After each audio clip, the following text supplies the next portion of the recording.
It is Monday, the 24th of March, 2025. And yesterday I didn't do a video. I was going to, but I got really busy and I had to catch up on things. And I also changed things around in my office and got help from my partner, and he was helping too, and just cleaning things up. But I was also doing a lot of reading and read this before, but I highly recommend this book, Mark Lane, Plausible Denial. It's on the JFK assassination and who was possibly involved. And then I was also doing some more reading. Again, I've shared this book before by Ward Wilson, Five Myths About Nuclear Weapons. I've quoted some passages before from it.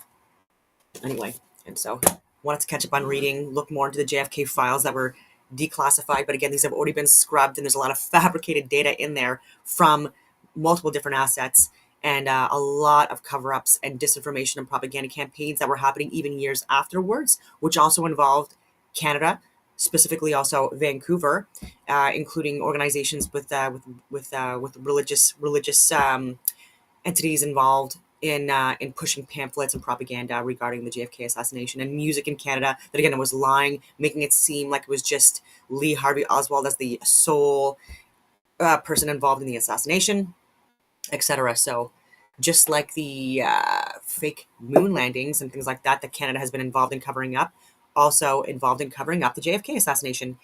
And obviously just, again, the people within the deep state elitist groups. And Sam Cooper talks about it a lot. I was really impressed. I've just come across his information, his content, just in the last, I would say, like week or so. And he and I have both come to the exact same conclusions on literally friggin' so many different things. And it was really refreshing to hear someone that actually has done like their own independent investigative analysis, and he's really incredible. And for us to come up with the same conclusions and assessments, despite the fact that 99.99% of people within our industry don't know what's going on or the reality, which is why I have offered my services to people within government since COVID, when I was talking about the Wuhan lab leak starting as early as September of 2019, when I was sharing pandemic tabletop operation or exercise 201 that was initiated on the 18th of October at Johns Hopkins University. For anyone that's been watching my channel, you heard all of this stuff before. And that Li Wenliang from China, he died at 35 years old from COVID allegedly. And yeah, when he was starting to talk about like the lab leak and other leaks um, online, and I think it was like February or something like that. It was early on that he ended up passing away, but he was one of the first people that were sharing information out of Wuhan that people just were not getting, and yeah, and so something that was obviously not popular at the time. But I was like telling people within my group, I'm like, why do you not want to see this information? Like, people were refusing to look, and I'm like, this is not something that was declared in March. And I was telling people within my industry, even as early as I would say December, and then especially January, where I'm on the record saying it, that this was a pandemic and this was a leak, and this was something that like we need to, like, I didn't know how bad it was going to be. I thought maybe possibly just like they've tried to do in the past with these pandemics, they try to sensationalize like different cases where people have had illnesses across the world, and then they declare epidemics and stuff like that, and they make a bigger deal out of things than they need to be, so that they can force inoculate people and justify vaccines and treatments and stuff like that again that are making people possibly sicker with other conditions. um, all these tangents, but yeah, it was really refreshing to listen to someone else know what the fuck they were talking about coming out of Canada. And yeah, oh my god. And so, and my partner was listening to it with me as well, and yep, so I was vindicated with him as well for a few things, and some things he did know, and there were a few things that he wasn't tracking, just like the Wuhan games. These were military games that happened on the 18th of October as well. It was around that period in Wuhan, China, and so Canadian CISM members were also there. And there was a there. And this is allegedly, there's a lot of information, and Sam Cooper also discussed this, but where Canadian aircrafts were grounded with military members on board. So this is kind of where it's like a little bit where he says it. It seems like it's like that there were civilians that were part of these games, and that there was like some kind of like an armed, like Canadian Armed Forces like representation as well, but like that wasn't the case at all. Like, these were military games. It was CISM, and yeah, CISM stands for Conseil International des Sports Militaires, and so it's equivalent to the Military Sports Council for the US and other countries, and where we have multiple different representatives from the Canadian Armed Forces that go on certain teams and they represent Canada and they compete against other countries. And so I was part of CISM as well when I was in the military. I was part of the CISM running team, and I had also did like international training events with other with obviously with other Canadians, but against or also with other countries. And so I went to New Mexico. I've gone to Barbados for training and stuff like that. Like, yeah, we were going everywhere and it was really fun.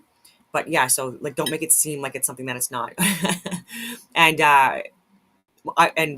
access to information requests have been submitted. So this is something that, again, it's not just like I'm hearing this from Sam Cooper. This is stuff where even access to information requests, even last year and the year prior, were submitted, and I'm going to prove that, where we were asking specifically for this information, like from the Canadian Armed Forces, like about these military aircrafts being grounded, specifically CISM. We gave the periods for the October timeframe of 2019, and we asked about sickness. We didn't mention any type of like ailment or specifically say COVID, because obviously at that time it wasn't something that people were aware of. It was only, in 2020 that people like that COVID-19 became a buzz term. And but yeah, we were asking for that information and got no information back on it. And so I've been talking with Ethos and Eris, who I've mentioned before, who has submitted a lot of access to information requests. And he's on Discord. I've shared his page before, and he's got things saved and categorized. So you'll have things like space or air defense or COVID specific or anyway. There's so many different examples, and it's broken down also by like Navy, Air Force, Army. Wow. And yeah, anyway, I'm going to get into my stories on Instagram, and then I'm going to share a few other things before I get into Sam Cooper's interview with Viva Frei. And it was a great interview. And then some other things as well. So Mark Carney, Shadra Arya, he was removed, kicked out of Nepean. And he was the liberal candidate for, I think it was 10 years. And anyways, he did a terrible job. Like, no offense to him, I'm just talking about like the liberals in general, collectively speaking. And so like maybe there needs to be a change, but not like this. So Carney kicked him out of Nepean. Why? Because for over 10 years longer, Nepean has been captured by liberals. And these are people that are, it's a large immigrant population, and I don't mean to be insulting when I say that. There's immigrants that are there that are also speaking out on the mass immigration and the fact that different sports complex were tried to be overtaken by people coming in and with concerns about that. Not something that people wanted. They didn't vote for it, and something that Carney would push anyway. So his election riding location, because they always vote liberal, like I said, people who are benefiting from handouts from Canadian taxpayers make up a huge demographic of Nepean currently, who vote liberal because they know it will, because they know like these social programs will not all end, but they're going to be investigated, and there's going to be way more management of like the immigration policies that we have and who we accept as refugees. Like, again, are these people that are actually coming from countries where they're fleeing trauma, or they're fleeing war or natural disaster, all these things, or are they coming here to exploit our resources and be criminals and exploit us and not assimilate, or whatever you want to call it, and adopt our culture, our ideologies, and our Canadian identity, and not even work or bring or anyway. And so we've got to look at that, because there are people, again, like even from Ukraine and other areas that were they're waiting on the same friggin' lists to get in as people that are men, largely men, that are coming here to exploit us. And Sam Cooper's going to get into so much about that, and CCP involvement, and other areas as well. But one thing he also doesn't get into is the impact of Sharia law, and how there's also mosques being utilized as a system of governance or rulership that's abiding by Sharia law within Canada, multiple different places, but it's around the major cities, where there's more of a demographic, and they're actually, again, like they have their own lawyers, whatever you want to call that, and they're providing legal advice and legal services that are in line with Sharia law. That is not compatible. That is not compatible with Canadian identity, values, traditions, customs, all of that stuff, ideologies. Like, it does not. and I'm talking about regarding our indigenous population as well as the like people that are living in like the more like the other rural areas and suburbs and cities with the more Christian, whatever you want to call it, ideologies being enforced and regulated and implemented and adopted within our rules, our code, our constitution, our charter of rights and freedoms. Anyway, and so if you're in Nepean listening to this, and this is where my partner, he just moved from there, so I'm like, oh, you can't even see it. Here we go. There we go. Sorry about that. He just moved from there, and he was talking about too when his kids were growing up, they were being impacted by the like this sports complex being overtaken and concerns with that and being shut down and when this happens, there's more crime within these areas and against more vulnerable groups, right? So there was concerns about his children going there alone or even going there with him, but like not having the protection like when they go into like certain areas and yeah. And so conservatives, because they're more liberal than conservatives right now, like they're not really talking about this as much as they should be. And Maxime Bernier is. So this was interesting. This is regarding possible alleged flight paths when when NASA astronauts Butch Wilmer and Suni Williams returned to Earth after nine months stuck in space. And again, like freshly shaved for the man, nice dye job for the woman, Williams. So these are possible flight paths that were tracked. And you'll see the titles of the NASA aircraft that comes in and lands in, anyway, not comes and lands, but comes in. So look at this. You've got an aircraft that's just doing circles going back and forth, and you see NASA coming in, and they're circling here and then going back and forth. Look where NASA goes in this big circle area. What's going on here? And then they leave. And they go back. But yeah. He saved them from the ISS. Why? And what are they distracting us from now or trying to? Let me know what you think in the comments below. All hands, hoist the colors high. Heave ho, thieves and beggars. So, like, the question is why? Yep. You know, just when you think it can't get any better, you find out that liberals are converting to conservatism en masse because liberals are tracking down liberals and ruining liberals' cars because mostly liberals own Teslas.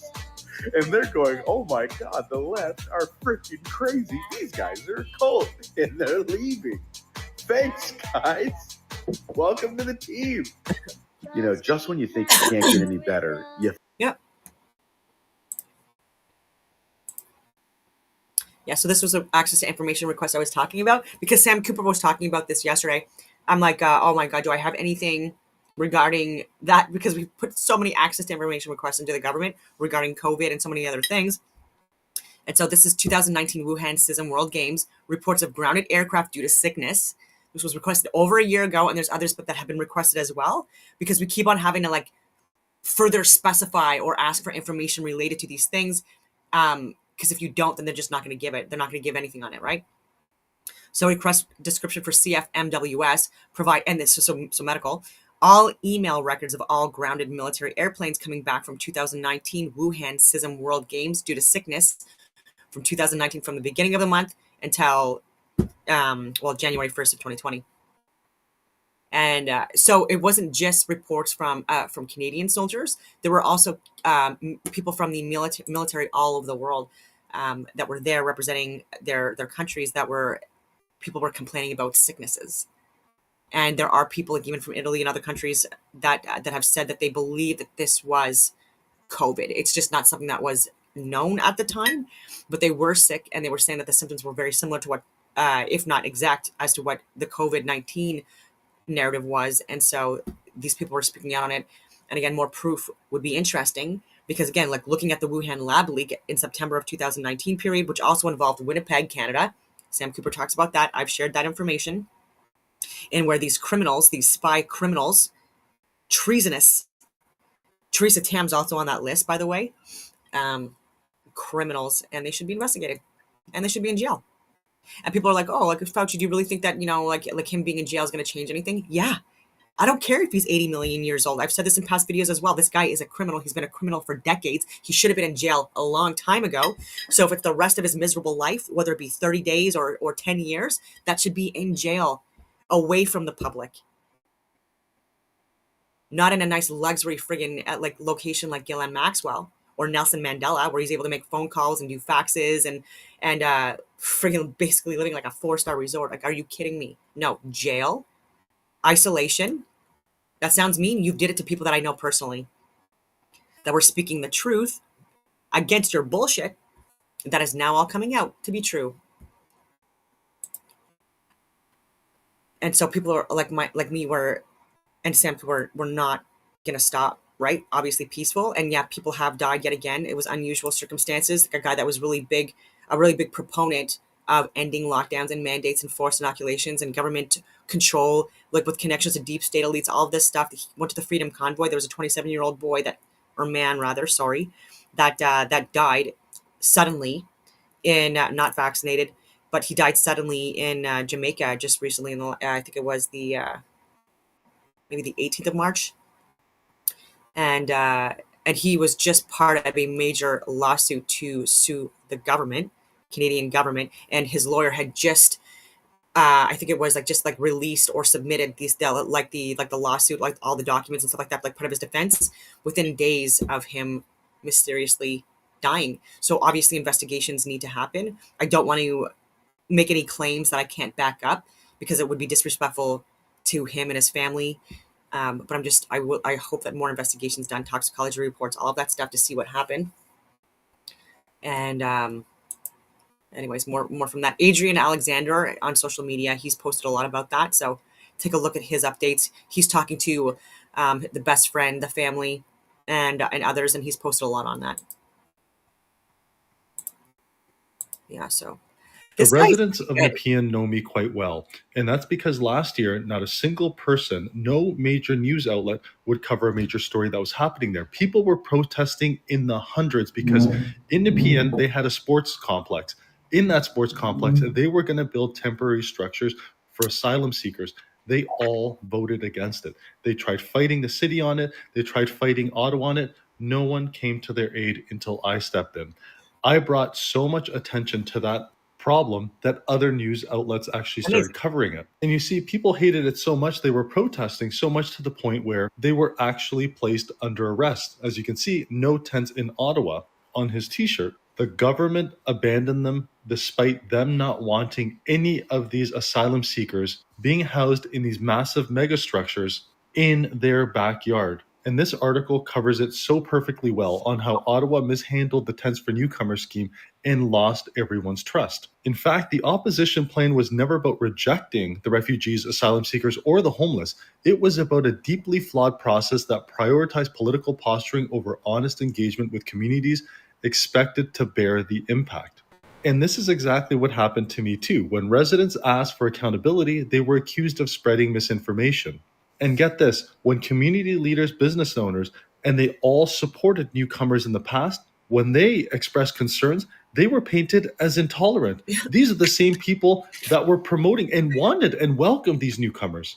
And now this is where it gets interesting. This here is Chandra Arya. He was barred from running for the leadership race to be the next Prime Minister of Canada. He's a sitting member of Parliament that's been elected by the folks of Nepean for 10 years. And to add insult to injury, they also, just a few days ago, revoked his nomination, which means he can't even be a member of Parliament anymore. This is after they removed him from the leadership race completely.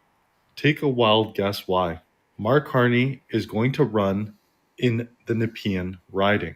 He is an unelected official. He has not received a single vote to be a member of Parliament. He was elected by less than 0.6% of the total population to be Canada's current Prime Minister today. And take a wild guess what the Liberals just did. The city is pulling the plug on newcomer reception centers. And they said that it's not needed as shelter demand from newcomers falls. Do you really believe all of this is a coincidence? The shelters all of a sudden go away because it was a massive item of contention for the folks of Nepean. It's election season. Then Chandra Arya gets fired, who is, may I remind you, a democratically elected official who was elected by the people of Nepean for 10 years. And then Carney gets installed. This looks like a coincidence. The residents of It's not. Nepean know me. It's not. Oh, Mark Wiseman says Canada shouldn't screen immigrants so we can bring in as many as possible. So he was just selected by Mark Carney. Part of the answer here is a private sector answer. Let the private sector move to bring people in and facilitate them being able to do that. And, you know, a lot of the screening and other stuff that we do, frankly, is just bureaucracy. It's a waste of time. Let's let people in by and large. And if we have to do the screening ex post, that's fine.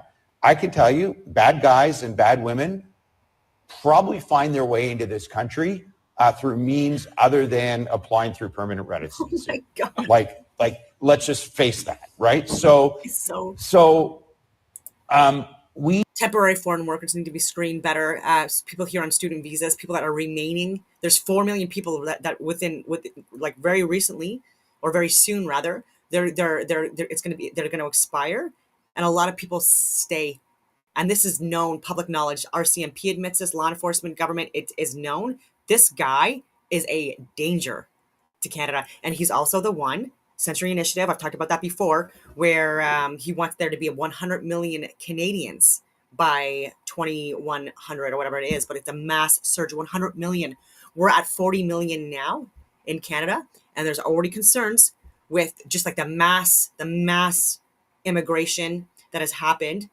And also, again, temporary foreign workers and student visas. I've talked about all this before. It's a lot, and it's not sustainable now. And he wants to push it even more. We just need to sort of take this on as a challenge and a problem, have KPIs, and then partner with the private sector. I mean, look at this anachronistic way of these labor market opinions, those who... So he wants to take it away from the government and make it private, so that, again, you're not going to have people within like CBSA, for example, Canadian Border Services Agency. You're not going to have CSIS or CSEC or Global Affairs Canada or RCMP or any law enforcement at any provincial level or anything like that, municipal level, that will be able to monitor or track people coming in. It will be even worse than it is now because it's already impossible to track. Those who've tried to hire somebody from outside the country to do a job. I mean, it's crazy. Guess what? A Canadian firm wants to hire somebody from outside the country. They've identified them. They interviewed them. They want to pay them. And that individual is going to be taxes in Canada. Approved. What's that? What's that mortgage ad? Approved. Right? Like we should get those guys. A lot of people are not coming here and working either. To be running our immigration system. Okay. And English and French are the Canadian national languages. And I'm sick of hearing, no offense to China, like, do your own government stuff and your own meetings and stuff like that in China. But when you are in Canada and you're working for the fucking government, Mandarin is not an approved government or Canadian language. It should be in English or French. And this has happened. Anyway, this guy pisses me off. Yeah, but he's selected by Mark Carney, so yeah. So if Mark Carney gets in, like, this is important. By the 28th April is very important. It's our election day in Canada. Joe Rogan just explained who's behind all these Tesla fires, and this is absolutely crazy to me. Watch this. It's funded by NGOs. That's where it gets really creepy. But the Tesla fires are funded by NGOs. Yeah, people are uncovering exactly what's going on. We had always known that there was these problems, but until Elon came along with these algorithms, we couldn't expose them. We didn't understand what was going on. And now they've used AI to create this. It wasn't Elon Musk. Like, we have been calling out the paid propagandists, the instigators, the crisis actors, the role players, people that are funded to protest and do other things. And it's not even just with the Teslas, like it's left and right that are doing this. But I've said even at borders, there are people there that are crisis actors and role players. January 6th, 9/11, Freedom Convoy. these what we're calling these Palestinian Hamas protests in Canada. Like this is all not all. Well, it's largely funded by Canadian organizations and international organizations that are hiring these people and creating the signs for them and telling them where to go and what to say and what to do, etc. And they have admitted this, right? And yeah, so it wasn't Elon Musk in the last couple of months. Like I have literally years worth of documents to just like proving that. Understanding of the net of NGOs Elon Musk. that is all funded by U.S. aid. They organize protests, different NGOs do, all funded by the government, all funded by taxpayer money in this weird way. And when they do it, they pay people to show up at these places. The left is upset that this guy is uncovering fraud and waste. And so in order to stop that, you must light cars on fire. Joe Rogan just explained who's behind all these Tesla fires, and this is absolutely...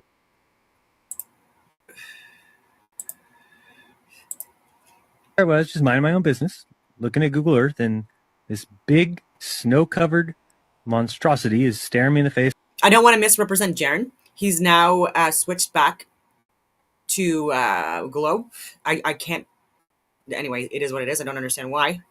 But if you want, so is he accepting the fact that he thinks that the sun, because this is scientifically accepted, is 93 million miles away? Is he accepting that the moon is like 237 miles away, between 237 to like 240, anyway, miles away, approximately 40,000 kilometers away? Does he believe in like the moon landings, which he's been debunking for years? And the cover-ups, obviously, international? Does he believe that the NASA's Mars rover wasn't in Devon Island now? Like, there's a lot of things that are proven to be not true that would need to be accepted if you would be a globe earther. And so, like, let alone looking at there being no curvature and water seeking level and all that other stuff. It's like, why is that covered in snow? I look into Ireland and some other areas around it, Iceland. Ireland gets snow only once a year, one day a year. So I keep digging a little bit deeper. Let's see what this one's got. So this one here said, roving the Arctic. So what is that? Doesn't make any sense. We'll pop in here. See if we can find anything. Again, same kind of mountains. That looks like the same kind of water I've seen before that I thought was water on Mars. Who knows? Zoom in. What's that? Oh, nothing. Just looked like it was funny. So I'll keep kind of going through here and see if it... What the...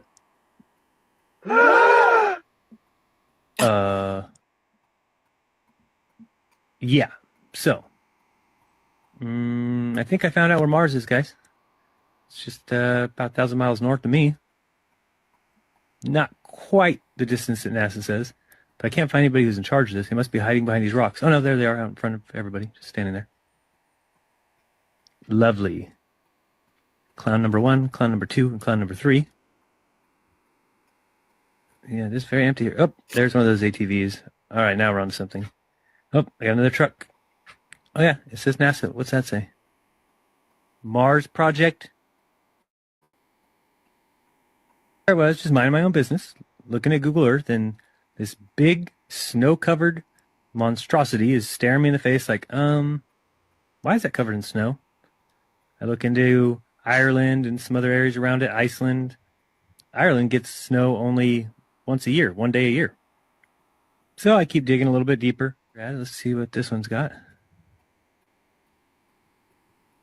So this one here said, roving the Arctic. So what is that?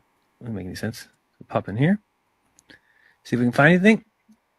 Again, same kind of mountains. That looks like the same kind of water I've seen before that I thought was water on Mars. Who knows?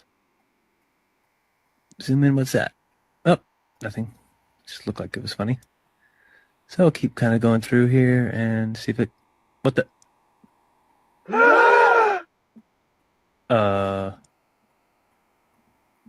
Yeah. So... I think I found out where Mars is, guys. It's just about 1,000 miles north of me. Not quite the distance that NASA says, but I can't find anybody who's in charge of this. They must be hiding behind these rocks. Oh, no, there they are out in front of everybody, just standing there. Lovely. Clown number 1, clown number 2, and clown number 3.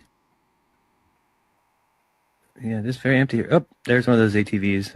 All right, now we're on to something. Oh, I got another truck. Oh yeah, it says NASA. What's that say? Mars Project? I was just minding my own business, looking at Google Earth, and this big... Filmed on Earth. Well, within Earth.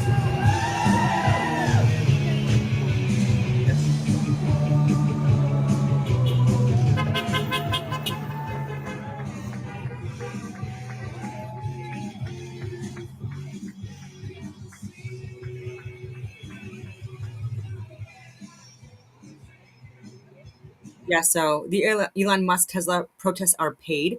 Watch as these protesters pick through a pile of pre-made signs provided to them. This is all being funded by Democrat donors and activist NGO groups. I don't think it's just left. I think left and right, they fund these protests. We demand investigations and accountability in the money trail. I do agree with that.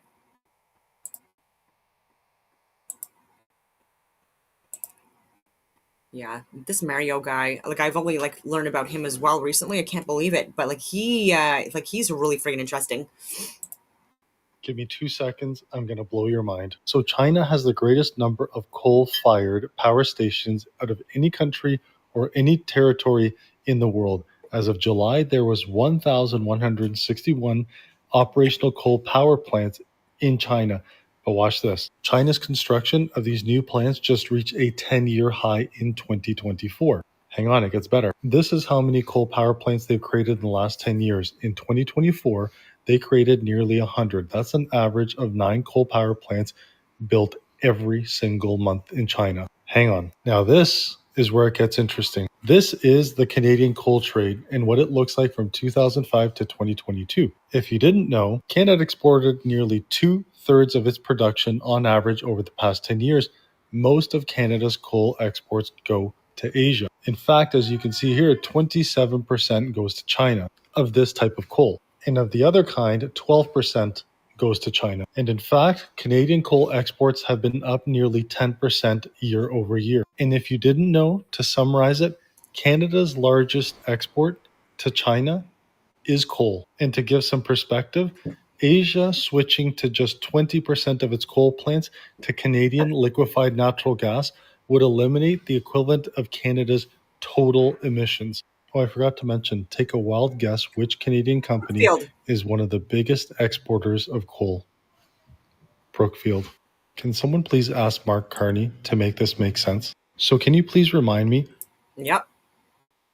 All right, man, it took me a while to get through my freaking Instagram.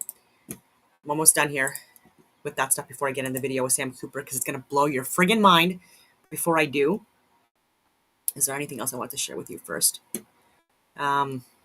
Oh yeah, because replacement migration is brought up by Maxime Bernier on Viva Fry. I've shared the PAM for a while. So this is literally the title: Replacement Migration, Population Division, Department of Economic and Social Affairs, United Nations. Is it a solution to declining and aging populations? No. What you would do is focus on the decline and focus on the aging populations and focus on Canadians within this country being able to procreate and have families and stuff like that, instead of funding and supporting other people coming in that may be exploiting our resources and our money and funding them to be able to have families and stuff like that. Like, this needs to be more Canadian focused here.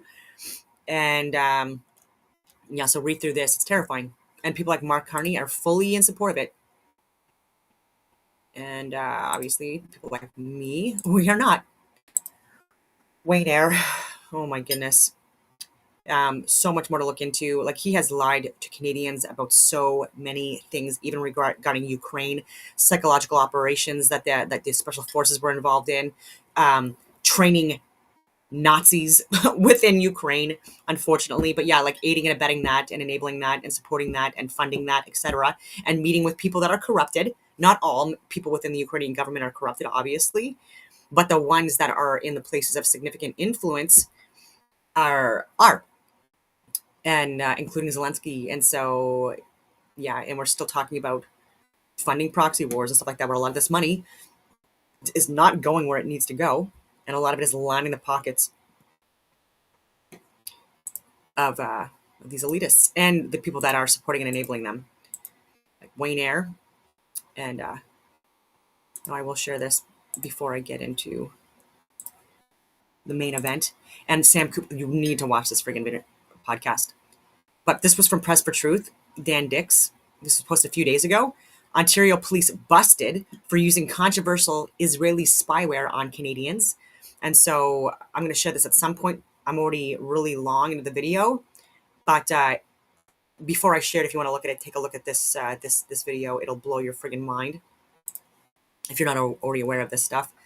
I've already talked about it as well, and my concerns with Canadian, like people that worked within the special forces, high levels that are working with cybersecurity, AI, surveillance, digital surveillance, and personal surveillance companies that work out of Toronto, that work out of Jersey City and Tel Aviv. And yeah, obviously significant concerns with that because they're being lied to and they're being duped, whether they realize it or not. And actually, I might get into RCMP reports. No, this one. And this blew Viva Fry's mind as well. And so this guy is pretty well red-pilled. I don't know what you'd call it. And there's a lot of stuff he's fully tracking with regards to the conspiracies at all different levels within the world. And very open-minded during COVID as well. He was speaking out against it. He's someone that was part of the PPC party. He might talk a bit about it. And but then left Canada because of the collapse. And I understand where he's coming from. A lot of Canadians left, but good Canadians left. And a lot of them moved to the US and communities that, are largely Canadian or like-minded people. Or if they did move to other countries, it was countries like, where again, there was a community of Canadians that were already there or other like-minded individuals. And they're within other communities right now. Yeah. And not in Canada. This was so good. All right, if you don't know who Sam Cooper is, you're going to know who he is now. You're going to want to know who he is now. And I've been waiting to get this interview for a long, long time. We're going to touch on the Canadian stuff, but this is going to touch on American stuff as well. I'm going to let Sam introduce himself, actually. Sam Cooper's an amazing Canadian journalist. One of the last of the true journalist kinds. Okay, that's it. That's all I'm going to do now. Add to stage. Mr. Cooper, sir, how goes the battle? Battle's going well, and I'm really glad to meet you. And when you say this is going to be about Canada, but it's also very much about the United States and what's going on in the world. Well, it's amazing because I think this is going to open. I think everybody who watches this channel, although there's a lot of new people, know the degree to which the Trump tariffs, or at least the Trump concerns about the border, were not pretextual in any way, shape, or form. They rely on the same talking points they get from the media here. Only 1% of fentanyl is caught from the border, so it's not a problem. But we'll get into all of it because you are, I mean, I won't say you're one of a handful of true journalists left. Tell people who you are. So I've been in journalism for 20 years. I was thinking about going down your path of being a lawyer when my undergrad at University of Toronto.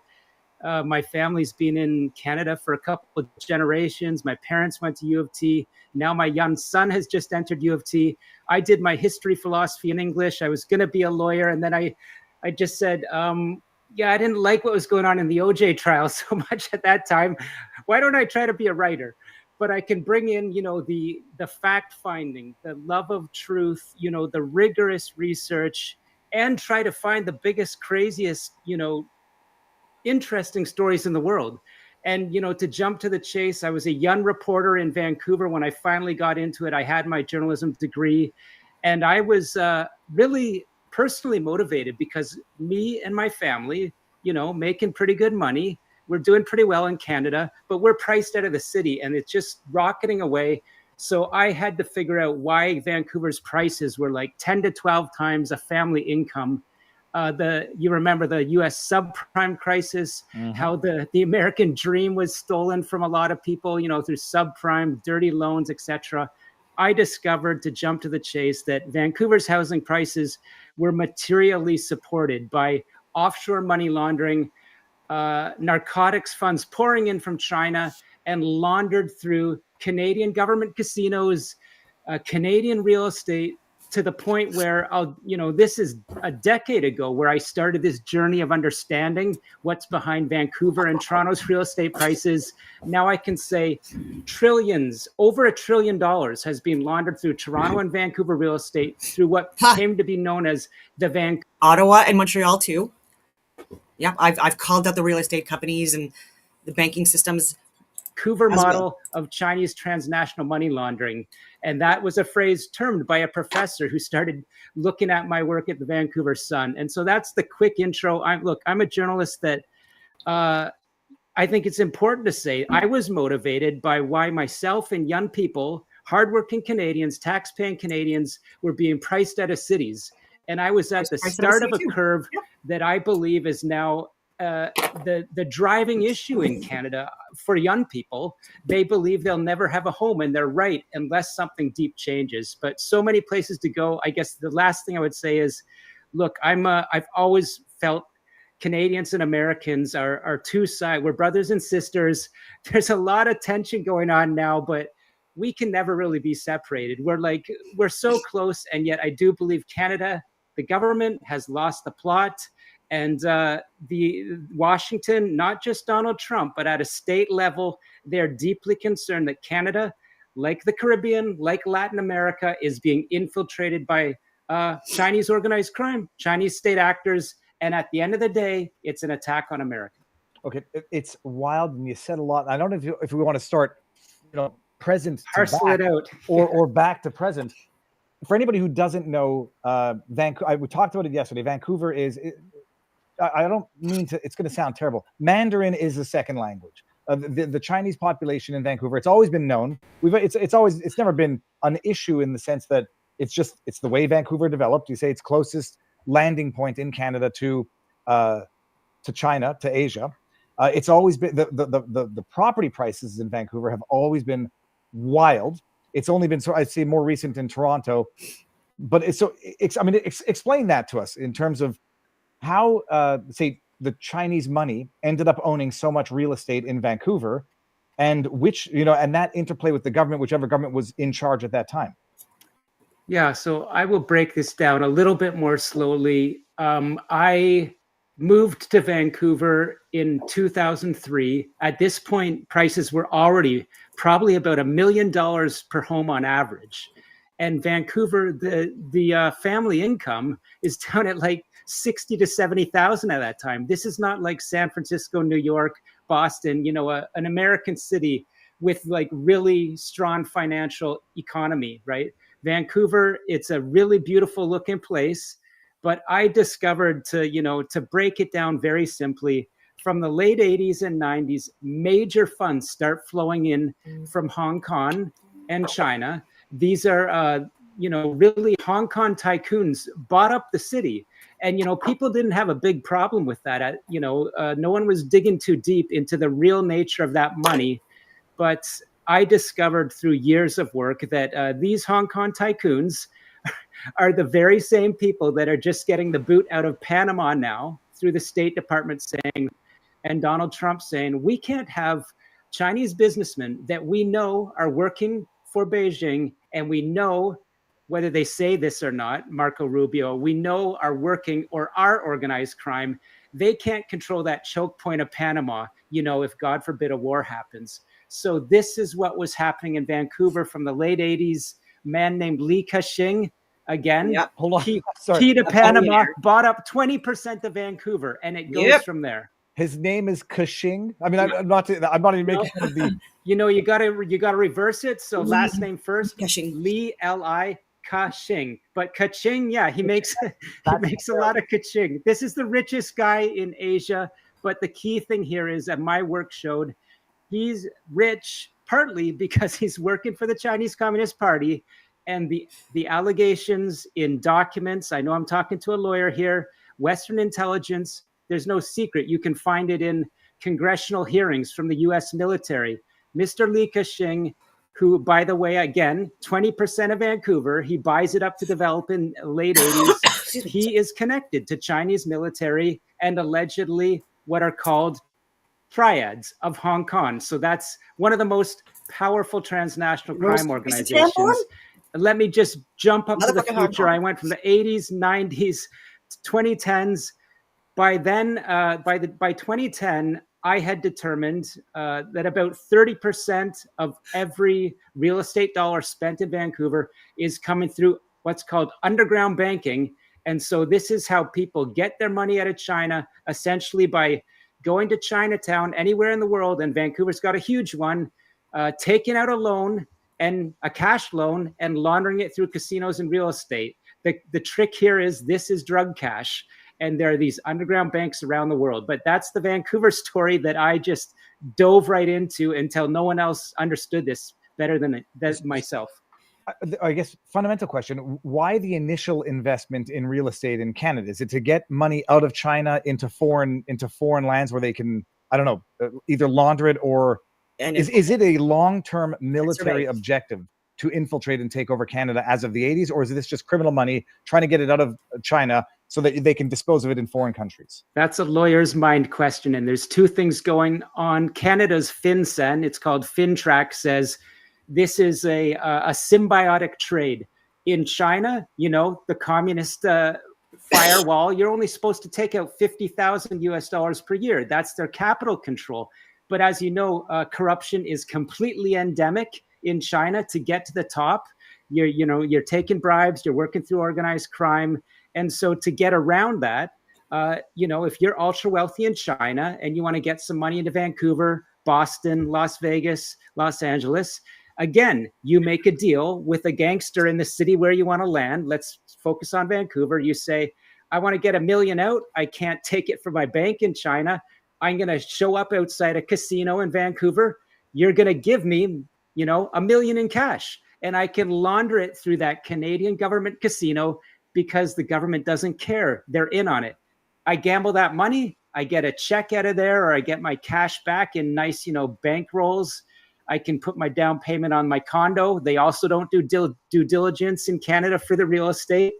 Remember, you're in Florida. This is like Miami Vice, 1980s, all the Latin American money pouring in. Same thing in Vancouver, but it was all China. Let's circle back. You get that $1 million drug cash loan, gamble it, and you pay back in China, where that organized crime entity also has banking.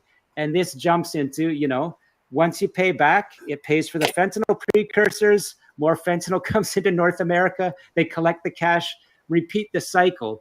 So this is what's the Vancouver model of real estate. And I'm saying 30% of, should be about 30% of the real estate market is supported by that money from China that's coming through underground.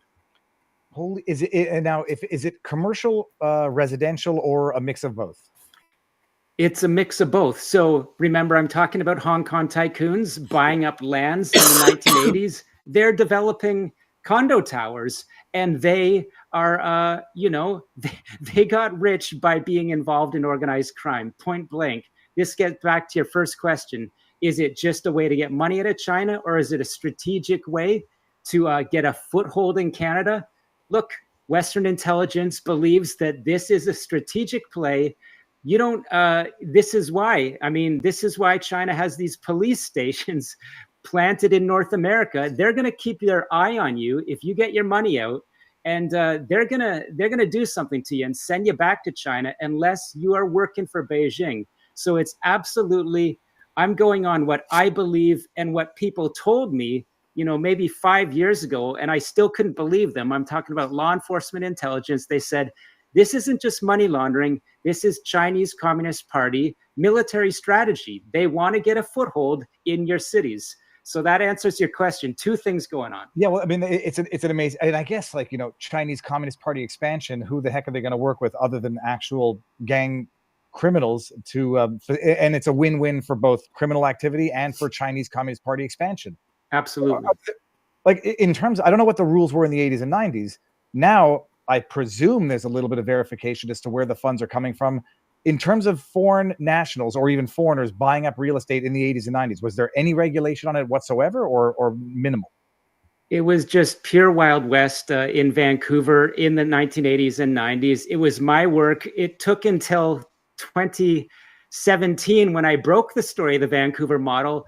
this launched a commission into money laundering, which as a Canadian, when there's a big problem, they call a commission, they table all the documents and nothing happens. So the problem has gotten worse. Here's the key. Casino money laundering, a data point from that money laundering commission, 1.4 billion in cash was laundered through British Columbia, Canadian government regulated casinos in 1 year. 1 year. And that is just, of course, the tip of the iceberg of real estate, which is the bigger piece. And Canadian banks are deeply involved. And I'll tell you this, because I could ramble on for a while, but this is very interesting and key. During the pandemic, when the Canadian government casinos are locked down, Chinese organized crime shifts and evolves. They open up their own underground. They're not underground. They were mansion casinos. So imagine in the United States, in a state, you've got a 50-room mansion that everyone can see it. Chinese organized crime was running these illegal mansion casinos in broad daylight. And so while those government casinos are locked down in the pandemic, they're evolving that way, and they're laundering money directly through Canadian banks. They're using the same people. They would hire students to walk into casinos with that cash. They would hire students to front bank accounts. And so this continues to happen to this day in Canada, in our major banks. And I believe, and I can tell you because I'm conversant with officials in Washington, they're not worried about a backpack of fentanyl, coming across the British Columbia border into Washington as much as they're worried about how Canadian banks are used at scale. So your question was, has it changed? Has it gotten harder? No, our Canadian banks are used in a more sophisticated way to launder multi-billions of dollars. Holy hell, Sam. Okay, now I got a lot of questions. There was a story recently. Facts. When was it that it was a mansion casino, like you were talking about? There was a political scandal to it, where there were politicians involved in going to this house in, I want to say Thorn. Was it in Toronto? Close to, it was in Markham. So this is, just a suburb of Toronto, ultra wealthy, pretty high population of Chinese mainland migrants. And yes, I did a number of stories digging deeper into the nature of that mansion. What the Markham or York Regional Police say is this was a facility to, abet prostitution. It was a facility to abet, funds for drug trafficking, to launder funds. And the real key here, there it is. Look, this is broad daylight in Canada. This is a mansion. I mean, talk about, wow. Every time I look at that, you can see some gangsters there. There are other pictures where you got Canadian police geared up like they're the Mexican army going in for a raid. And that really makes sense because this is called, what's running this show is called The Company. This is a network of the leaders of global triads set up in Markham, Ontario. They were running prostitution there. They were running just tremendous money laundering. And my information showed Canadian intelligence was interested because... Yeah, these are not honeypots. They try to pretend they are. But these escorts and prostitutes they're talking about that are being used to blackmail and bribe people, whether it be because these people are possibly underage or of a different sex than what you want the public to know that you are interested in for whatever reason. They're not government assets. They're the opposite. Chinese officials were there allegedly trying to corrupt Canadian politicians. I mean, I got to this enrages me more than anything because I'm despite appearances, I'm a very, I don't want to say kosher. I'm a very simple person. The idea of these, gambling debts, hookers and prostitutes and so it's called Rideau Carlton Casino, Future Hard Rock Ottawa. So Ottawa as well is getting involved even more into the corruption if we vote for Carney, especially. I'm so conflicted about voting for Pierre versus Maxime, and I even commented on one of Viva Fry's videos where he has Maxime on, because it would be nice if there could be some kind of an alliance or collaboration with Maxime Bernier and Pierre Poilievre, because it would just benefit Canadians, right? It would be like the argument is that a vote for PPC is a vote for Liberal because it's not to Conservatives, and then Conservatives would lose again, just like 2021. The argument is, though, that a vote for conservatives is also a vote for liberal, you know, with the platform that Pierre's pushing and him not having a hardline stance yet or speaking up yet regarding this mass immigration issue that we have, replacement migration that he has not discussed regarding like the UN connections to that as well. This being actual an actual document. He's called out WEF. He needs to talk more about like the deep state elites, you know, the border security stuff. Yeah, he's been talking about that a bit. Carbon tax being eliminated, he's talked about that. But again, with temporary foreign workers and student visas, this stuff needs to be looked into, and talking about deporting illegal immigrants, right? And he doesn't want to do that because our mainstream media and our legacy media, these are leftist propaganda machines right now, and they get over $1 billion to $2 billion a friggin' year. Billion. CBC, over $1 billion since 2015 at least. Like, it's always been over $1 billion, and a lot of this is government funded, taxpayer funded, and they're very leftist, left leaning. Why? It's disgusting. Why? It's because they get paid more money. They get more kickbacks from the government, i.e., taxpayers, through the fucking idiots like Trudeau and Chrystia Freeland and Mark Carney, and we're paying the bill to be lied to. And this is why a lot of what we're calling boomers, they're voting liberal, which is going to destroy our country at an accelerated rate, and it will not be a sovereign nation anymore. And I'm saying like because I've done speeches and stuff like this on it, but about it as being like a sovereign nation, focusing on Canadian culture and values and identity and innovation and reliance, etc. We also need international trade and alliances. So I've also talked about especially supporting the U.S., our biggest ally, our most tactical and strategic ally in the world. And then again, people like Mark Carney wanting to like, again, he's a deep state elitist.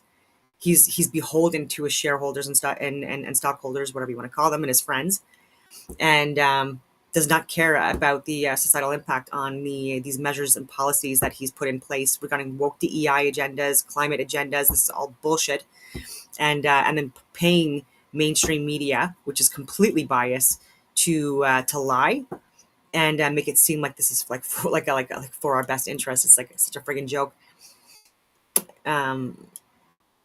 Yeah, and so if Pierre would align with Maxim and then promise and then actually execute, like selecting him to be in some kind of an advisory role when he becomes the prime minister, if there was that guarantee that if he forms an alliance, but Pierre would have to change a lot of his platform policies right now, or like what he's like he would have to like be more aligned with the PPC platform, and so there's going to have to be a compromise from both of them, I think, at this point. And because Maxim could help Pierre, but Pierre can also help Maxim. And look how strong the shitty alliance was with the NDP bloc and liberals, right? They aligned to destroy the country for their own self-interest, but they executed it really well, right? I said this is like, it was very impressive.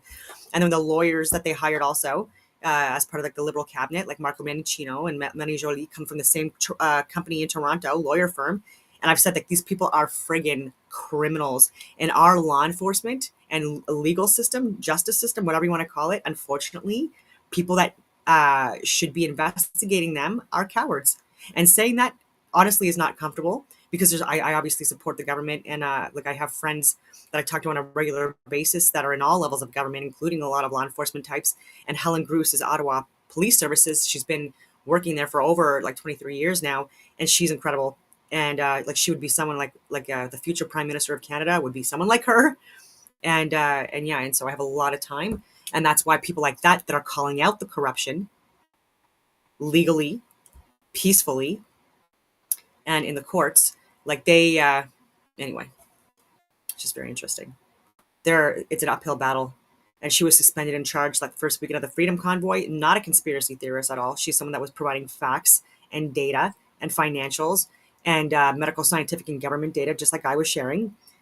And this is all stuff that was poo-pooed by Theresa Tam, a CCP treasonous terrorist that was lying to all of us and getting a lot of friggin' money to do it. Someone that was never an acting physician. She went right from school, interesting, right to boards. I've talked about this for years. And Yeah, and I still can't even believe that people were just eating it up. Shit that they have Not fired yet. On Canadian politicians, because I remember at the time that they were saying the list of frequenters of this place involved Canadian politicians. Some people say, well, you know, it's just the bumping elbows with the rich donors, or it's a freaking blackmail scheme that you get them in there, much like Epstein's Island, but on a smaller scale, and you own these politicians in Canadian Parliament to not ever address this problem. Do we know who the politicians were that were involved in this? Well, I am not, I'm afraid, at liberty to say, due to legal things going on in Canada, but there were a number of reports there. And what I was searching for, like, it reminds you of Great Gatsby, right? When you look at that mansion, but it's the Chinese intelligence and organized crime version. This is how they get their hooks into the elite of Toronto and Canada. And look, I reported, based on Canadian government sources that came to me, they said York Regional Police captured videotapes inside the mansion that raised the concern that Canadian politicians could have been exposed to activities with women, and that this could be a scheme of the Chinese. Like Doug Ford, like Kenny, like people that are high level in, I don't know, real estate companies, destruction companies. Again, not all. There's a lot of construction companies out there that are not destruction companies, that are actually repurposing, renovating, repairing, like more older infrastructure, and they're building roads and they're building bridges and all of this stuff, and they're working their asses off, and not, I don't know, shredding trees on heritage sites in suburban areas, completely decimating the land and then selling it to foreigners that don't care about Canada or Canadians. They want to exploit us and monopolize on our inflation rates and stuff like that, and our friggin' insane mortgage rates. Like, oh my goodness. And again, like, this is all money laundering stuff as well. And interesting. State to, as you say, get their hooks in and leverage. Call it a mini Epstein Island, an intelligence play involving Chinese organized crime leveraged by Chinese intelligence. So yes, this is what I'm told by, your American, viewers won't be as familiar with the scandal that broke in Canada about China interfering in elections. I'm the one that broke that story. And the same people that brought that story to me, because they knew that I understood the Vancouver model and how China is using crime, they said, look, there's more to that Markham story, and it's about China using organized crime to corrupt Canadian politicians. Well, we're going to flesh it out, because I've covered the story, but we've talked about it on the channel, China interfering with the Canadian elections. Can you flesh it out exactly what happened? I mean, there are, the superficial elements of busing in Chinese students. I don't know if they were there to vote or impact the liberal, I don't know, call them primaries, but can you flesh out the Chinese influence and how it did impact or interplayed with elections? Yeah, so the big story that I broke before I started my own platform, The Bureau, when I was with Global News, and that. All right, I'm just going to back this up a little bit, because Sam Cooper doesn't want to mention names. That's fair. But I have already mentioned names. I've shared names for years, and I'm going to continue. And so just like from my notes and stuff like that, I was going through as we were saying, I'm like, oh my God, there's so many people you can mention. And so Theresa Tam, Dong, Ning, Trudeau. Carney wasn't a member of parliament or anything like that, but like absolutely involved in Asian interference into our country. Freeland, Olivia Chow, Toronto, Olivia Chow, Jack Layton's widow. Yep, Kieran Moore. Conservatives, or he used to be a conservative. It was Kenny Chiu, I think his name was. Let me just verify. Yeah, Chiu, Chiu. Vincent Kay. So that's K-E, former member of provincial parliament, MPP for Don Valley North in Ontario. He's denied allegations, but again, Progressive Conservative Caucus to focus on clearing his name. So he resigned from that party. So again, another conservative. And Pierre Poilievre has said that he does not want to know these names. That's why he doesn't want to have a security clearance. I have top secret government clearance. Again, this is not a brag. This is just to say that like exposing crime and corruption and investigating it is literally part of your job. It is part of your job. This has nothing to do with clearances. This has to do with, like, you swore an oath. My God. And you're hired by taxpayers in order to provide a service, not lie, right? And deal with foreign internationals at the detriment of your country. Aaron O'Toole, Aaron O'Toole, who I did not vote for, and I have condemned on several occasions. And he was the one that was for the riding in competition with Maxime Bernier for the conservative leadership race. And I'll let him talk about it, but I'll just give a summary. But it was like Aaron O'Toole allegedly won by 51% to 49% Maxime Bernier, which was that was really high, very impressive. Maxime Bernier was a front runner with the Conservatives for a very long time, and he was in the political organization, whatever you want to call it, for many years, including financial, and then he was also in the private sector as well before that, and did extremely well. And that's why he decided to go into politics. And it was a family thing. His father did as well. And he's at the Saint-Jacques-de-Beauce or something like that. That's where his riding is. And so I hope that people from Beauce, which is the one that is 30 minutes from the border of Maine, I really hope that people vote for Maxime Bernier so that he can at least possibly get a seat in cabinet. Because at this point now, he doesn't have the votes. And a lot of that, again, was because he was completely censored and painted out to be something he was not during the election campaigns, and removed from ballots, not put on ballots. PPC representatives all over the country. I said even in my own location too, even though there was a PPC representative, I voted federal Maxime Bernier because I wasn't given the option to vote within my own friggin' riding because the candidate that I wanted to vote for was not available. Bullshit. So they were doing that. If people weren't wearing masks, and again, they should have been if you're going to vote, you just play the friggin' game sometimes. I've said this to people as well. You got to pick and choose your battles. And so if people were asking for masks, to vote, who fucking cares? At that point, honestly, I understand people's points, and good on you. It's very brave and courageous, for you to have your stance on that. But again, I was going to grocery stores. I was going to, the IDAs, the Shoppers Drug Marts when I was healthy, without a mask on, and I was getting friggin' verbally attacked, right? So I wasn't getting hit or anything like that, but I had people coming in my face, really friggin' rude and stuff like that. And I was even saying in previous videos that I got these people, and it's not to be rude, but that people were, if they were so concerned about their health, why would they get so close to me? And then also these people looked really unfit and unwell in their own lives, morbidly obese and stuff like that. Again, it's and so you're concerned about me and spreading a virus to you, yet you have done nothing within your life other than get a vaccine to help with your own health. And I try to have that explanation that masks don't prevent the spread, because the size of the particles that are being emitted from the virus are significantly smaller than what a mask can hold. It's 0.01 versus 0.3 macrons, if you want to know the specific sizes. And so, yeah. But yeah, I'm on all these tangents. You get commentary when you watch Viva Fry and Sam Cooper with me. National broadcaster, was that in the 2019 election, Canadian federal election, Canadian intelligence based out of Toronto discovered that. Oh yeah, and Maxime Bernier, he wasn't able to go on any debates. So you had friggin' Lunatunes like Jagmeet Singh and Elizabeth Mayer, whatever her friggin' name is, Green Party, and Bloc, that were ridiculous, and platforms absolutely ridiculous. And they were able to debate on the internet, on the national level. Yet Maxime Bernier was not invited, and I just think that was so brutal.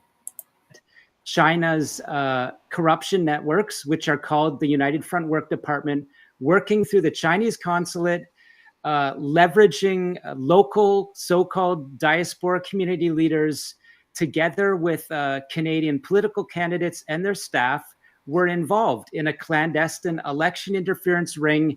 And this came from documents that I read and reported on.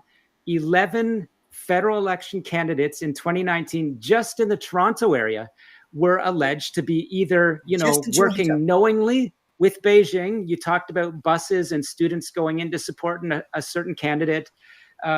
So 11 candidates, some of them, according to Canadian intelligence, were very knowing and working with China, some of them not so aware. But nevertheless, the allegation is that China chose 11 candidates and supported them through what's called its United Front Work Department. And not to get off track, but this is the same entity that's cited in the New York State corruption case, where you got a high-level political staffer working for two governors. And what she was doing was blocking engagement with Taiwan, crafting speeches for the governors. She's part of the United Front. I want to make that connection because same thing in Canada. Okay, part of the same organization or like intertwined with the Canadian one. This is Hochul, and who was the other governor? And Hochul and Cuomo. So yeah, this is what I want to explain. Xi Jinping has something called the United Front Work Department. Again, they have interlinkages with immigrants around the world who they call overseas Chinese, and they actually believe they have communist, loyalty to people, even though they're citizens of other countries. So they send out, spy masters among the community, and they leverage local politicians. They try to plant people like that staffer with Hochul and Cuomo and get them to influence the people. So this is exactly what was happening in the Canadian election interference story. But because we're Canada, we don't have any charges resulting out of that finding that in the 2019 election, 11 candidates just in the Toronto area. And this is important in Canada right now because, as you know, we're facing a new election. Nothing has changed. But that was just one major story that I broke. It gets into the Chinese police stations, connections with underground casinos, and it does connect to the United States. It's wild. It's like Tom Clancy. I don't even know if that's the right author. This is wild level stuff. Do we not mention the names of the 11 politicians because no charges have been brought, or you? And I'm not saying this. Yeah, sorry. Just to elaborate on Aaron O'Toole, the reason why I brought him up because I was talking about Maxime Bernier, but during the election for the leadership of the Conservatives, it was interesting because it was 51% to 49% allegedly for Aaron O'Toole to win, and again, even at that point, like the platform was very liberal, and he seemed to be more liberal than conservative, and yeah, and I didn't support him, and so many people I didn't.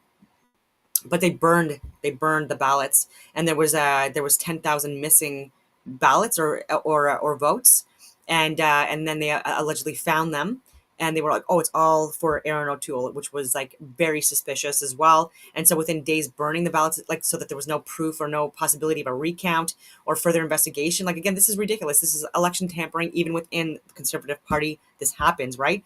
And so he is someone that, regarding the CCP, the connections is that there were people from the CCP that were targeting him because they were not happy with the fact that he was calling this stuff out. So I will give him credit for that. But yeah, so just to correct myself from earlier. And so Justin Trudeau, though, look into him and Doug Ford and those connections, and even these these fundraisers and these charity events where there were people that were known CCP assets that were that also like paid money also, but were accepted into these events and Zoom conversations. I've talked about that before.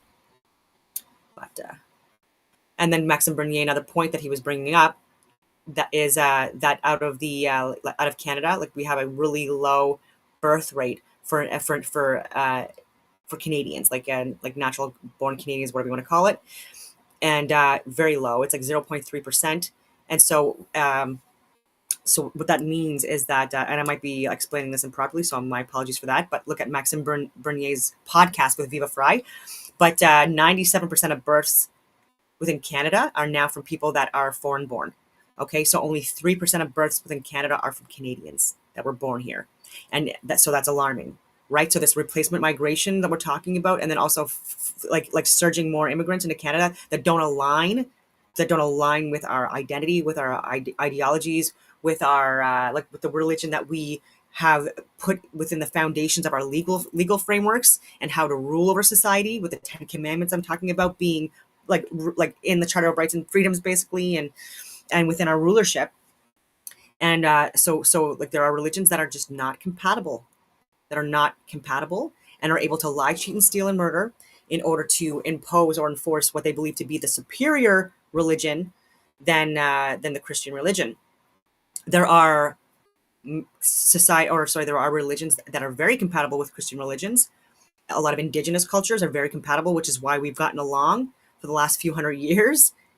And hopefully that can be maintained and strengthened. And then even like Shintoism, for example, Buddhism, Hinduism, Jainism. These are all very peaceful religions. right? Whatever you want to call them. And there are some that are not. And that's why also within Canada, we've also been able to have like that, like French and English speaking people that, that can, even though they have fought wars, we have fought wars like in other lands and stuff like that. We've been able to get along with each other peacefully for a very long time as well, right? And so we like tolerance, understanding, compassion, empathy, yes, but we shouldn't tolerate the destruction of our values and our cultures and our norms and our traditions at the expense of Canadians and at the detriment of everyone. And so I've already talked about what I think to be like more aligned with the Canadian ideologies and cultures and stuff like that.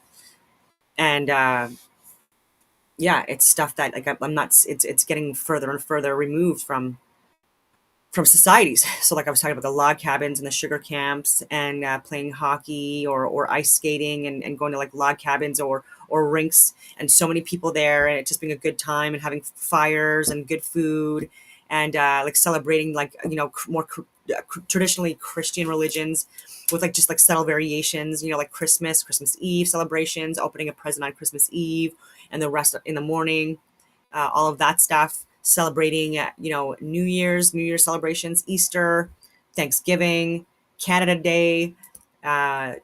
There's so much, you know, like there's anyway, and it's a shame that this is being lost. Like we were more into farming, hunting, gathering, fishing. Yeah, I'm not trying to make fun. Like nobody wants to get sued.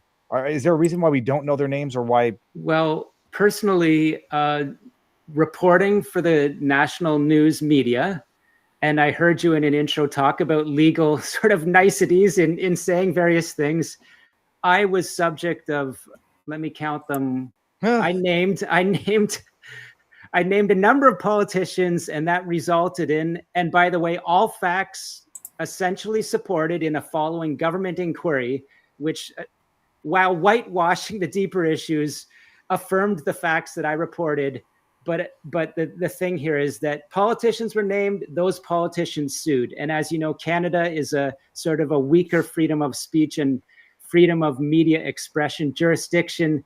So if you want to name them, but I believe that there's some procedures coming up very quickly in Canada, and I probably, it won't serve me to name. Let's just say that they are Chinese Canadians that allegedly were knowingly working for this united front. That's the essence of the story, and it's the same allegation. There he is.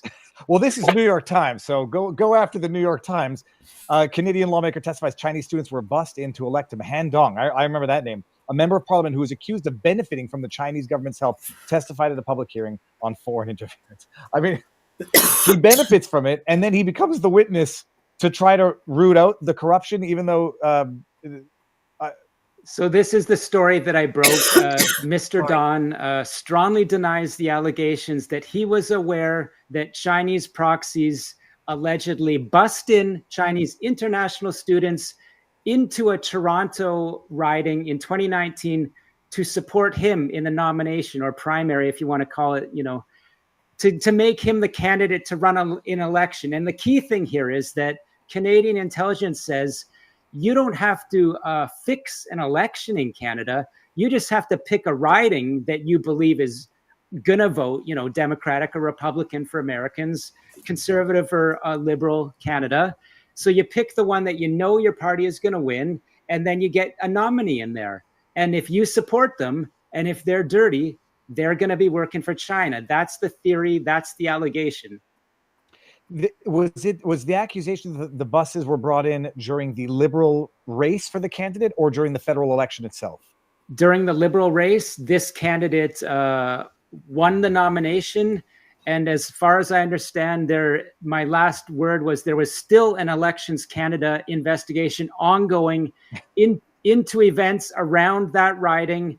And so, look, I don't care what lawyer you are in Canada. The amount of alleged activities in that riding, anyone looking at it can say that's pretty scary. And yet, let's be fair, this individual, yes, he has used his right to file a lawsuit and says he had no involvement in any wrongdoing. Well, and I mean, everybody who's watching, because I talk enough about Canada that they know that the judiciary is in lockstep with the government.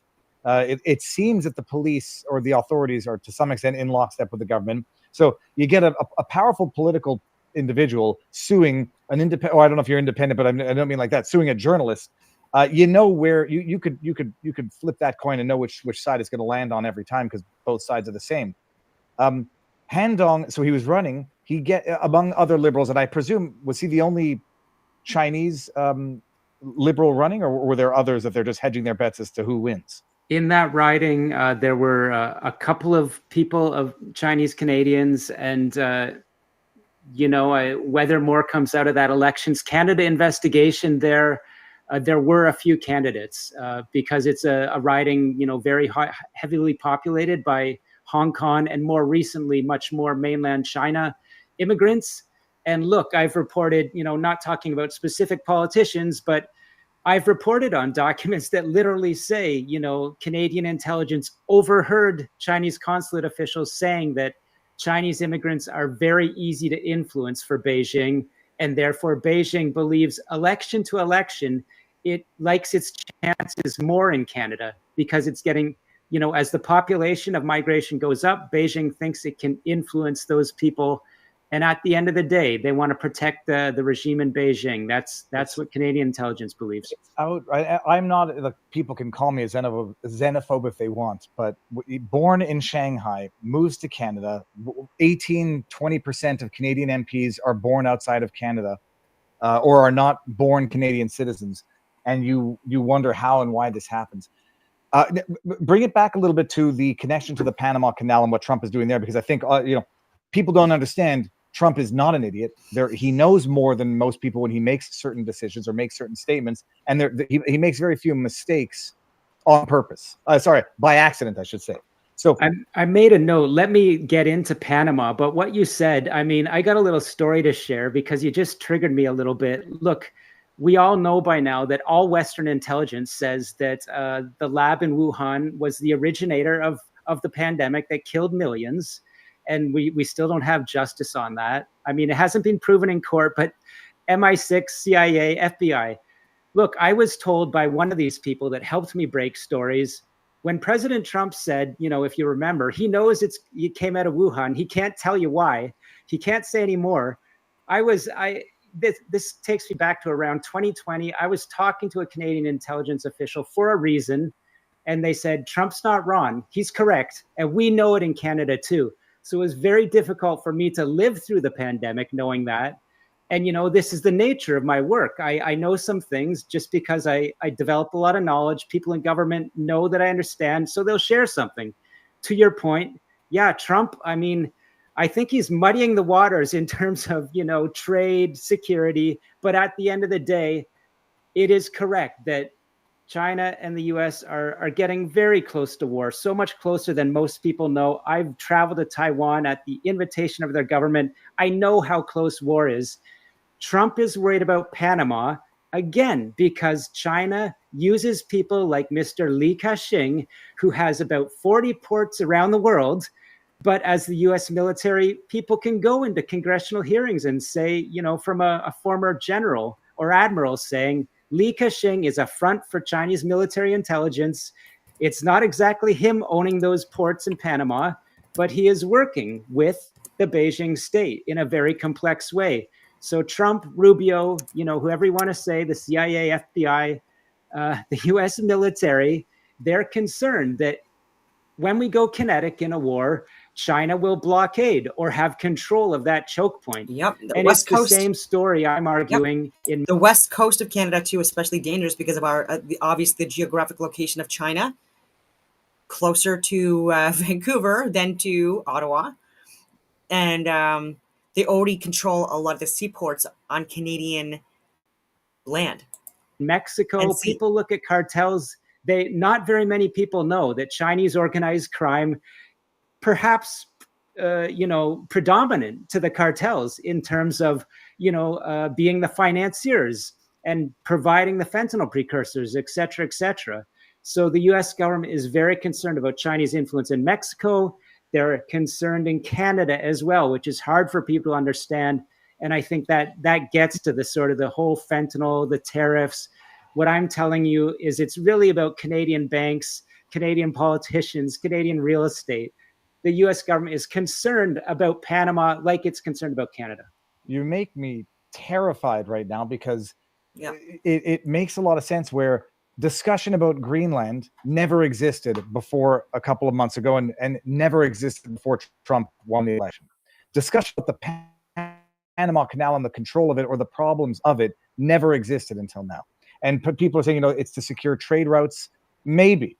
But if it might also be because Trump does, like you say now, if he knows that we're closer to a kinetic war than most people know, the urgency to secure the North America, the continent, and the north of North America, and look into ZPMC cranes. The emphasis becomes under. Sorry, look into ZPMC cranes, major shipping container terminals in British Columbia, such as those in Vancouver and Prince Rupert, utilize cranes manufactured by Shanghai Zhenhua Heavy Industries Company.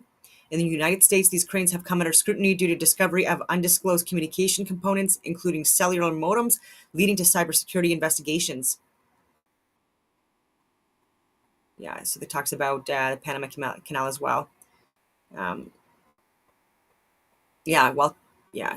The integration of Chinese manufactured equipment into critical infrastructure necessitates vigilance. Potential risks include unauthorized data access and operational disruptions, underscoring the importance of robust cybersecurity measures. And so ChatGPT is saying that they don't own like a large majority of the Canadian ports, but I say that they absolutely have control and influence at those ports, more so in the West than the East. Understandable, because otherwise it doesn't make sense. Absolutely. And you know what? When you say it's never come up before, actually people can go to the Congress, it's Senator Congress, 1997, an admiral comes in and testifies and he says, we are a little bit worried that Bill Clinton and the Gore administration has allowed Li Ka-shing and this company called Hutchison Whampoa to buy access to the Panama Canal. We are concerned because Li Ka-shing has connections to Chinese military fronts, right? So actually, it has come up before. And what do you know? It's sort of that same dichotomy between the Democrats being a lot more opening to Chinese money and investment. And I could just ramble on about, there was something called Chinagate in 1995 when Bill Clinton welcomed, what we now know is, a Chinese gangster into the White House about 10 times. So all of this was going on in the 90s in the States, and it's only bubbled up to the surface again now. This is sort of, I studied a little bit of history in the University of Toronto, and that allows me to bring history into my journalism. I'm getting, the more you talk, the more terrified I'm getting in terms of now, also Americans should be terrified. Yeah. Well, in retrospect, and appreciating what, calling him Beijing Joe or Beijing Biden and his level of either corruption or being bought out by and owned by Chinese interests. Okay, so hold on. Panama Canal. There's been some disagreement as to what is actually going on in the Panama Canal. China, who controls it, and what is the level of Chinese control / involvement with the Panama Canal? Because I don't think many people even ever appreciated that before 2 months ago. Yeah, so it's very similar in a way to Vancouver, but much more important. Who controls it is that Chinese investors like Li Ka-shing, richest man in Asia, own a tremendous amount of real estate, own the port, own a lot of factories. So you could say there's a Panamanian government, but in effect, I mean, if you really break it down, and if you believe what the US government and intelligence believes, China owns it, right? I mean, and I'm not joking here. I've read Canadian government documents that say Belize is literally owned by Chinese triads. And when I say owned, the Chinese triads have bribed the highest levels of government. So yeah, you can own a Latin American nation as China, and yet China is not on the sticker as the government.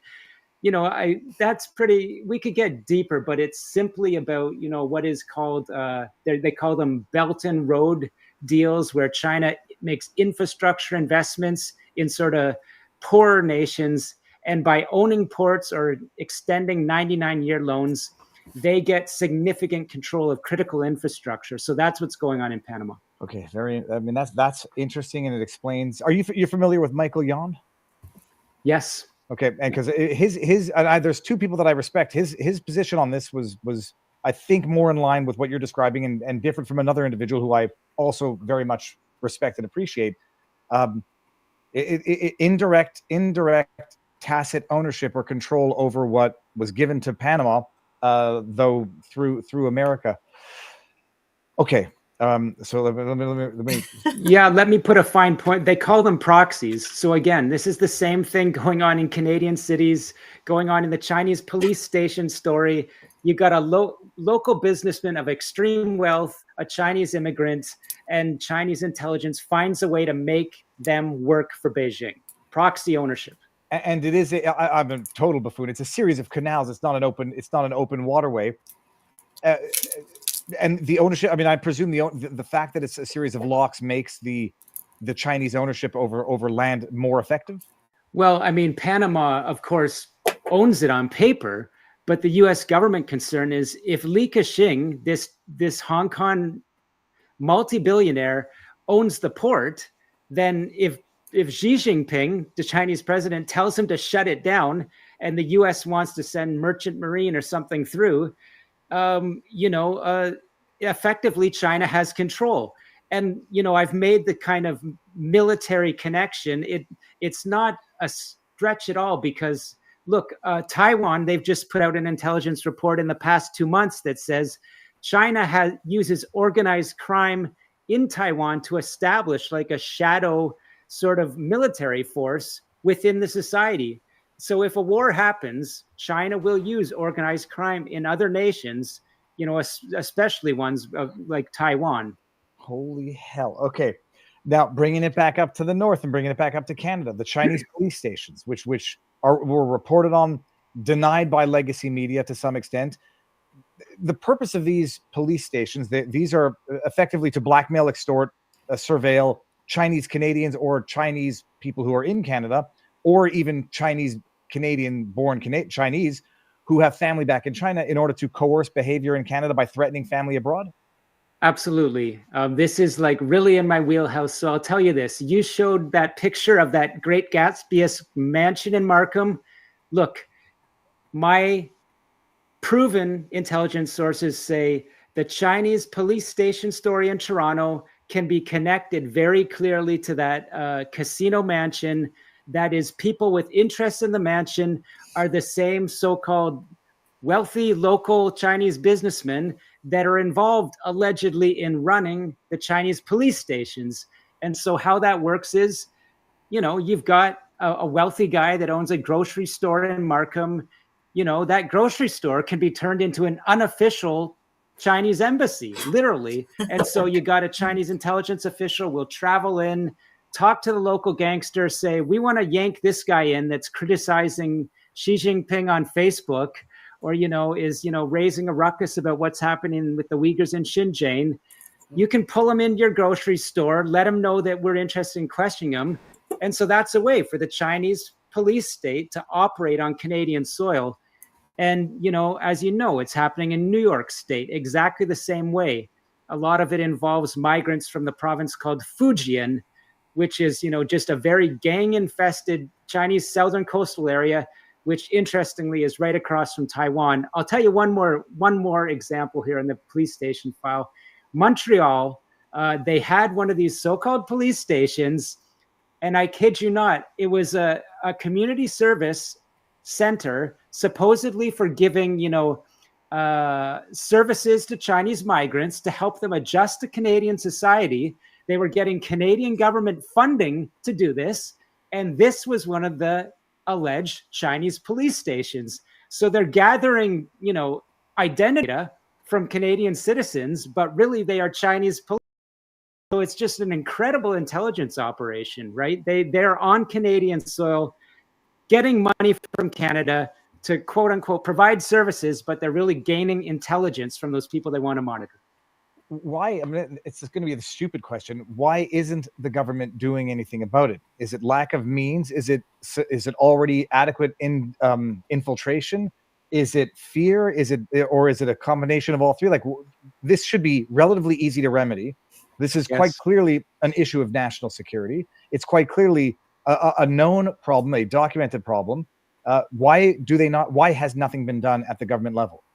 Right. So I would point to maybe 2 or 3 points. One, the United States, as you know, has a FARA, a Foreign Agent Registration Act. Mm-hmm. And each and every successful prosecution so far, they're in New York State, they hit these local proxy Chinese businessmen and say, we got we got text messages between you and this Ministry of Public Security in Fujian province, arranging to run the police station, arranging to go harass this guy on Long Island, or, we've got a tape of the guy that you were talking to, kind of like walking up to the door, painting it red, leaving, threatening letters that the Chinese police want to send this guy back to China.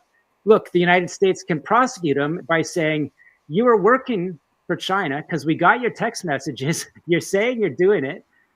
You're getting paid, you're getting benefits, but you didn't register as a foreign agent. Right? So it's just an easy slam dunk case. Should be. In Canada, we don't have that, right? And as you know, I mean, Canada also has a Charter of Rights, which is supposed to be, very good protection against government overreach. But my work shows it's used by, Chinese, Russian, Iranian, lots of bad people working for foreign governments have protection against, prosecution. The other thing, as you said, is this kind of like, is the fix in? Look, I can tell you that speaking to this Montreal CCP police station, yep, a key Canadian senator has stood in front of there and said, Canadian police, I support these poor people suing you because you haven't proven your case and you're now discriminating against Chinese Canadians. This is a powerful Canadian senator named Yuan Pao Wu, who, by the way, is very, supportive of all Beijing's policy and talking points in Canada's House. So does that indicate that Canada's government isn't really behind, prosecuting there? That's only one example. I could point to a lot more kind of smoky cases like that. I want to make the lighthearted joke that I presume you don't eat in Chinatown restaurants anymore. Like if they have spies who are out or agents out, I presume they might not like you too much. I'll tell you. I mean, I've shared this story before, but I personally not a fearful person. I have some security measures and some training, etc. But I was in 2023, after I broke the story of, the Chinese interference in police stations, Canadian national security police visited me and said they had learned about a threat towards me. I'm still here and I'm still, doing my best to protect Canada and maybe get some real laws in place, because I don't think Canadian journalists should be getting those types of threats. And I did get one, but I'm here. Wow. Well, because I think the Canadian journalists don't get it because they don't do the work that you're doing, because they seem to be working and financed by the very same government that's infiltrated by the very people you're investigating. Hold on. Is this as endemic to the Conservatives as it is to the Liberals? No, my research, which is based on documentation, is that the Liberal Party of Canada is the favored party of Beijing, that is more supported by these United Front networks. And I think not to get off topic, but all the documents also say that the Conservatives and the NDP, the other major party, are targeted. And I'll give you an example. Back to Vancouver, I have worked on and exposed cases where a key Chinese proxy operative has supported a leader of the NDP, I believe, has supported a leadership candidate for the Conservatives, have supported Liberals. So again, it goes across. Beijing doesn't care about, politics per se, but if you are the Liberals or the Democrats in the United States and you open your doors more to, donations, influence, then, that's going to be what it's going to be. You'll be more infiltrated. Okay, that's actually phenomenally interesting. Because at least I get to criticize the Liberals as being more Chinese infiltrated than the Conservatives, although the Conservatives don't have totally clean hands. Do you understand why Pierre Poilievre doesn't want to agree to whatever would be required to in order to have access to who the 11 or so politicians that have been infiltrated are? Yeah, that became a big story in Canada, and my take on that is the Liberals are much more open to corruption and foreign influence, but the party of Pierre Poilievre certainly does have its problems with regards to China. I know one conservative senator, he actually just retired, should be involved in these Toronto Chinese organized crime corruption targeting, let's put it that way. And Mr. Poilievre, certainly, if he gets the security clearance, he is going to learn of some concerning cases with regards to China, India, and other nations in his party. And Having Israel. said that, it's my belief that the Conservative Party has more concern for security with regards to foreign interference, but their hands are not clean at all. Okay. And what were the terms that Pierre would not agree to in order to get the clearance? I forget what it was. I can Google it afterwards. It's It's to do with, his argument is non-disclosure, that he can't divulge the information. Exactly. And, some people think there's something to that argument. If he can't be a critic, he can't slam the government in the same way, when... No, it's a good way of gagging Pierre into an upcoming election. Say, oh, you agreed not to talk about it, but now you know, but you can't use it against us. True. Yeah. Okay. I want to say it humorously. Is Theresa Tam a man? I've seen allegations online that Theresa Tam was once a man. I've seen those headlines, but I have dug no deeper into them than I have about a French leading couple at all. Okay. No, I have no idea. Fair enough. I think that's a psyops too. Like sometimes like people just people accuse people of being trans when they're not, right? And I don't think that's helping anyone. And so I think that this is stuff that's being pushed by the left and right. The left because it would elicit empathy and compassion and distract people away from the crimes, the actual crimes that Theresa Tam is connected to, right? So regardless, even if she was trans, at this point, who cares? Honestly, she's an adult, and she doesn't appear to be on any lists, which is a good thing. But she's a criminal, and she's committed treason and crimes against humanity, and so she should be investigated, and financial crimes as well, obviously, and her networks runs deep, and it's just unbelievable. But even with China, they're going to keep on going on with it. But I just wrote a list. It took me 1 minute, right? Because why? I just don't understand why people talk so highly of China and our relationships with China.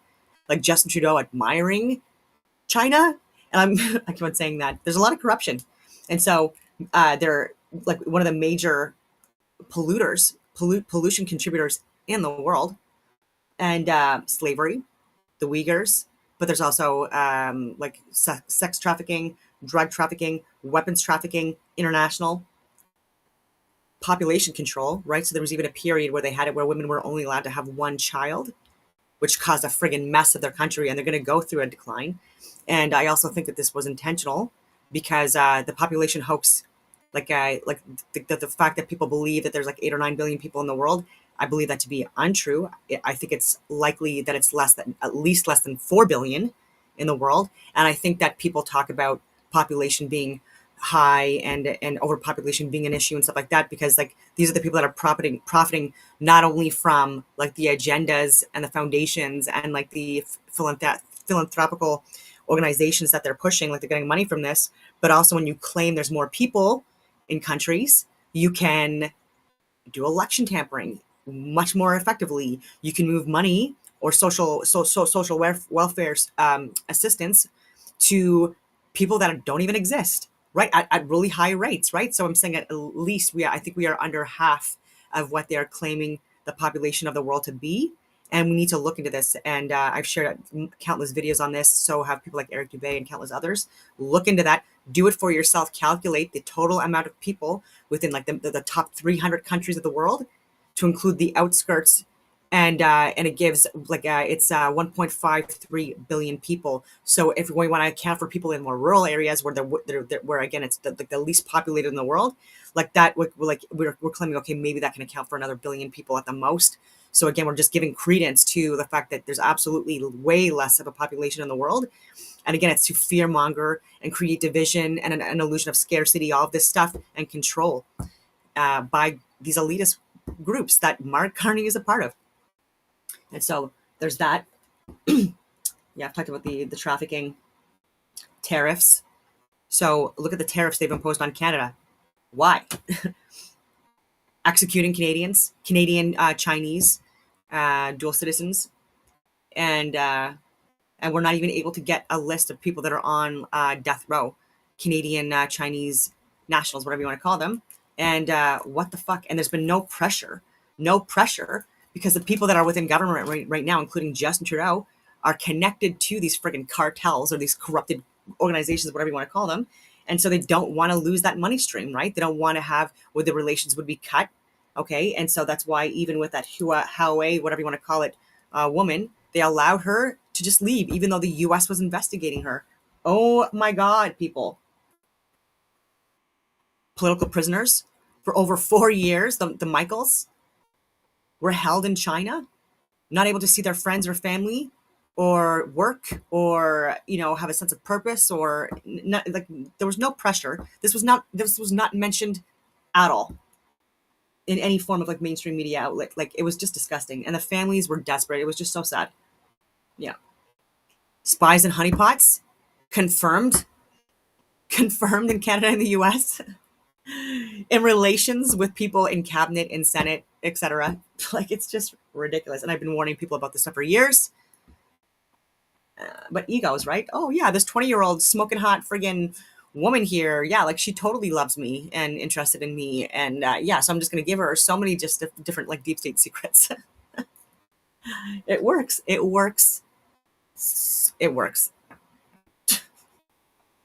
Military bases in Canada and the US and around in other countries, pop stations, real estate. They own a mass amount of real estate, like in and around major cities in Canada. Resources like the mines, lithium mines I've talked about, but copper, gold, diamond, cobalt, etc. I don't know what I wrote there. Oh yeah, they were hired as our top advisors and still are in Canada in so many different departments in the science community and the medical community and within government. So taking jobs away from actual Canadians like myself, like I have top secret government clearance. I've been offering my services. I've done multiple contracts with the highest levels of government. I've proven this.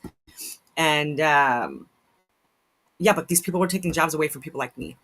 And these people were corrupt. And yeah, and so it's unfortunate. Yeah, UK as well. But anyways, I'll get back into the video. Sorry about that. I'll be out. All right. It's a very nice street. Get out and close the door. Okay, now, so we're talking the upcoming election now it will be declared. I mean, I guess the concerns of every Canadian out there are not just wholly legitimate, but they don't even know how concerned they should be is basically what I'm surmising from this. 100%. I mean, in evidence during the campaign, the Chinese Communist Party used WeChat, that is their communist-controlled, Mandarin messaging system. It's like, I don't know, Facebook Messenger for the diaspora from China. And they attacked Mark Carney's main opponent, Chrystia Freeland, which is interesting because, she had, among the Liberals, she had actually taken a bit of regulatory action against a bank that allegedly China was trying to control in Toronto.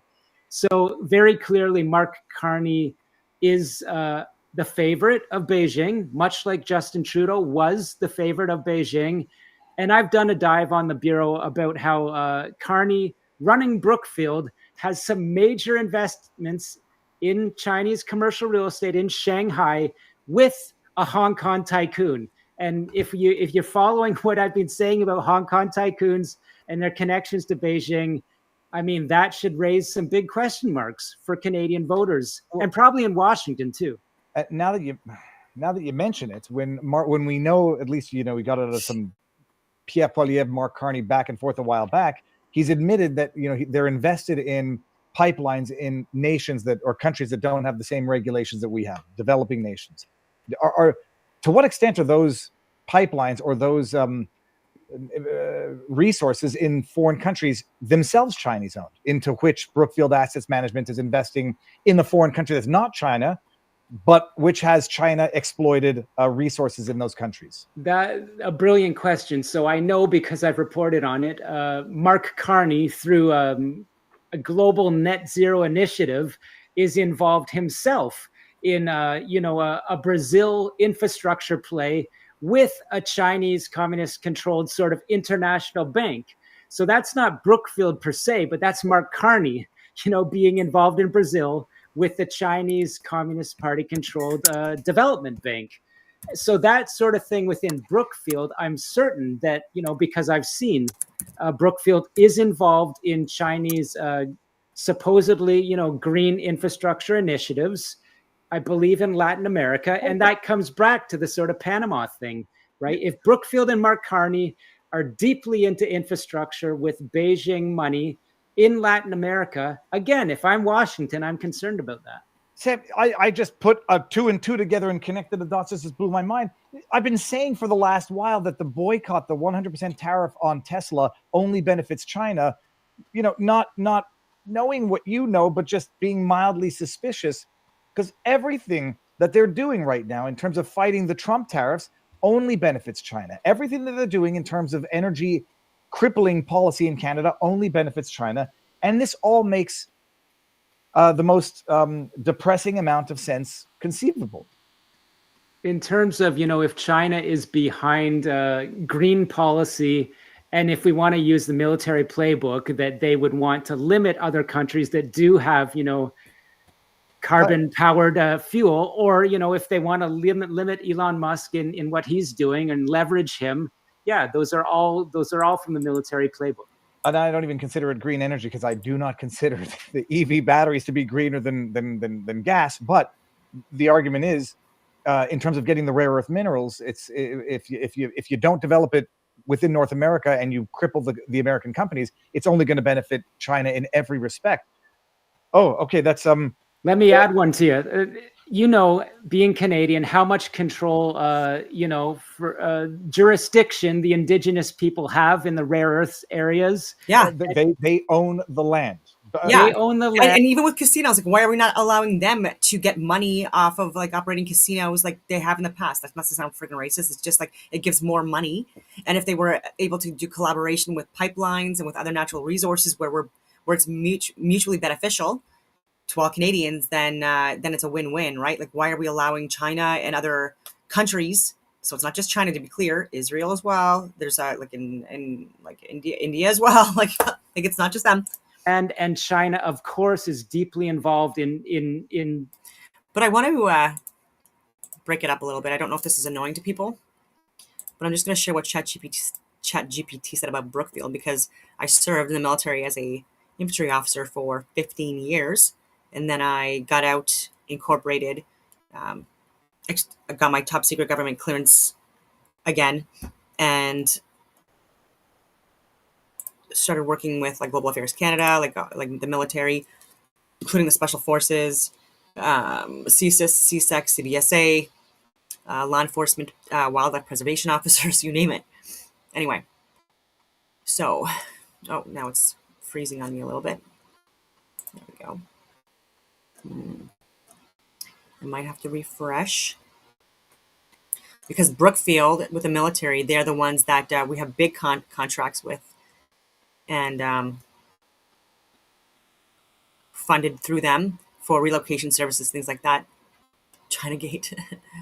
I just wanted to show you Canada's involvement in our own China Gates, also in 2019 and 2021. EU as well, foreign influence. Anyway, Brookfield Assets military government contracts. So Brookfield Asset Management, a Toronto-based global investment firm, has engaged in various contracts with military and government entities, particularly in Canada. Here's an overview of their involvement. Canadian Armed Forces CAF relocation program, contractual role, Brookfield Global Relocation Services, BGRS, a subsidiary of Brookfield Assets Management, managed the relocation function for the Canadian Armed Forces. This program assisted CAF members and their families in relocating due to operational requirements. Operational period. BGRS was awarded the contract in 1999 and implemented a comprehensive overhaul of the relocation system, leading to significant cost savings for the Canadian government. BGIS operations, formerly known as Brookfield Global Integrated Solutions, BGIS provided facilities management and real estate services. The company held substantial contracts with the Canadian federal government, including managing real estate portfolios and providing maintenance services with the energy people. And there's so much. Anyways, in 2019, Brookfield Asset Management sold BGIS to CCMP Capital Advisors for over a Canadian 1.3 billion. Despite the sale, BGIS continued to fulfill its existing government contracts. So this was 6 years ago.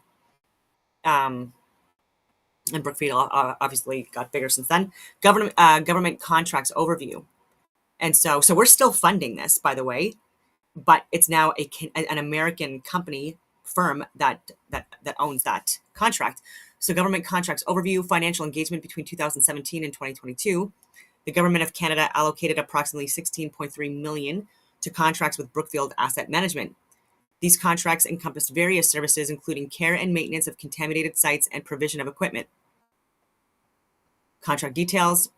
For instance, in December 2024, so just a few months ago, a contract valued at $36,028.57 was awarded for heating, air conditioning, and refrigeration equipment services.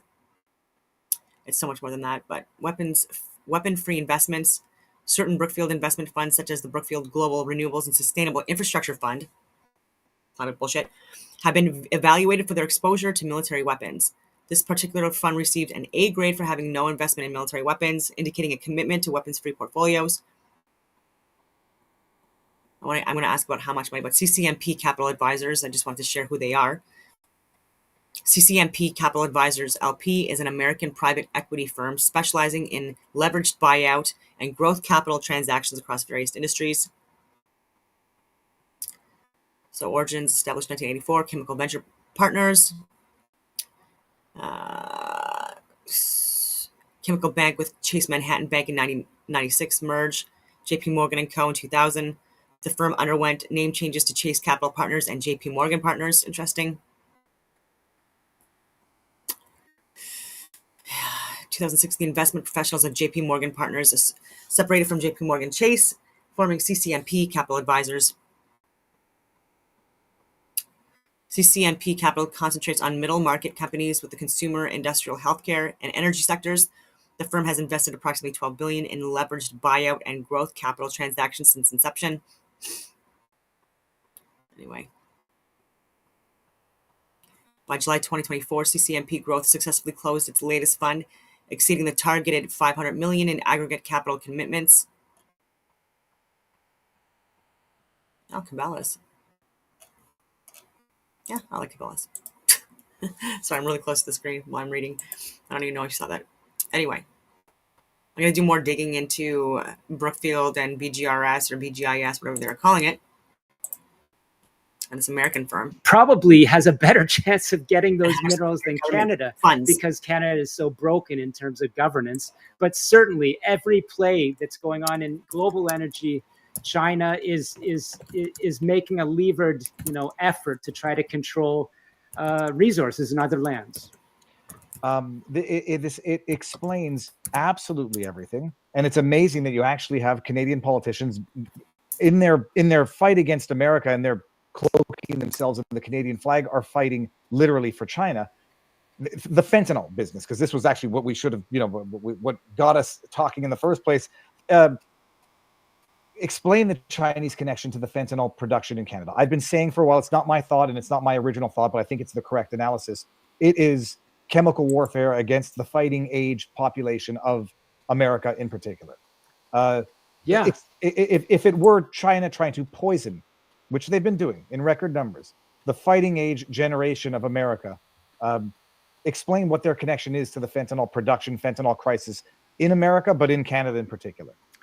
Yeah, no, you nailed it there. And this is the type of thing where I wrote a book in 2021 called Willful Blindness, when this was like so far out there, leading edge thought that, my police and intelligence sources were saying fentanyl is not just about organized crime. It's not just about Chinese organized crime, right? It's about precursors produced in Chinese factories that the Beijing, if it doesn't want those precursors to go out and harm other people, it can crush them. It will stop them very easily. But the American government knew that for some reason Beijing was not stopping those precursors.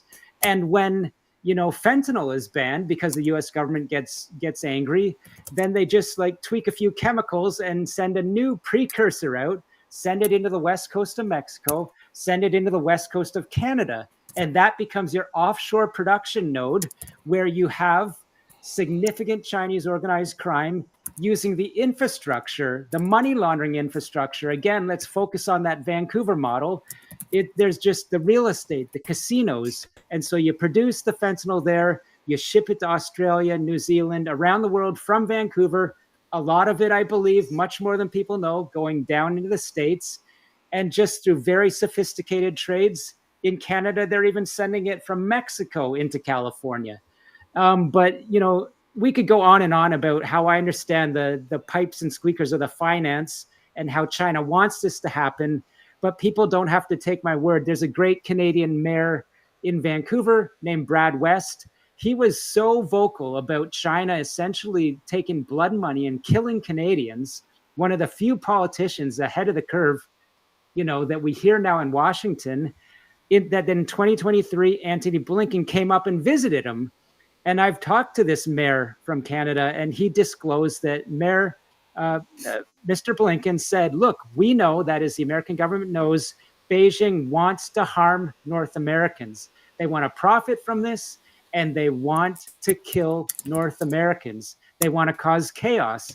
They want the fabric of society pulling apart. They want to weaken us.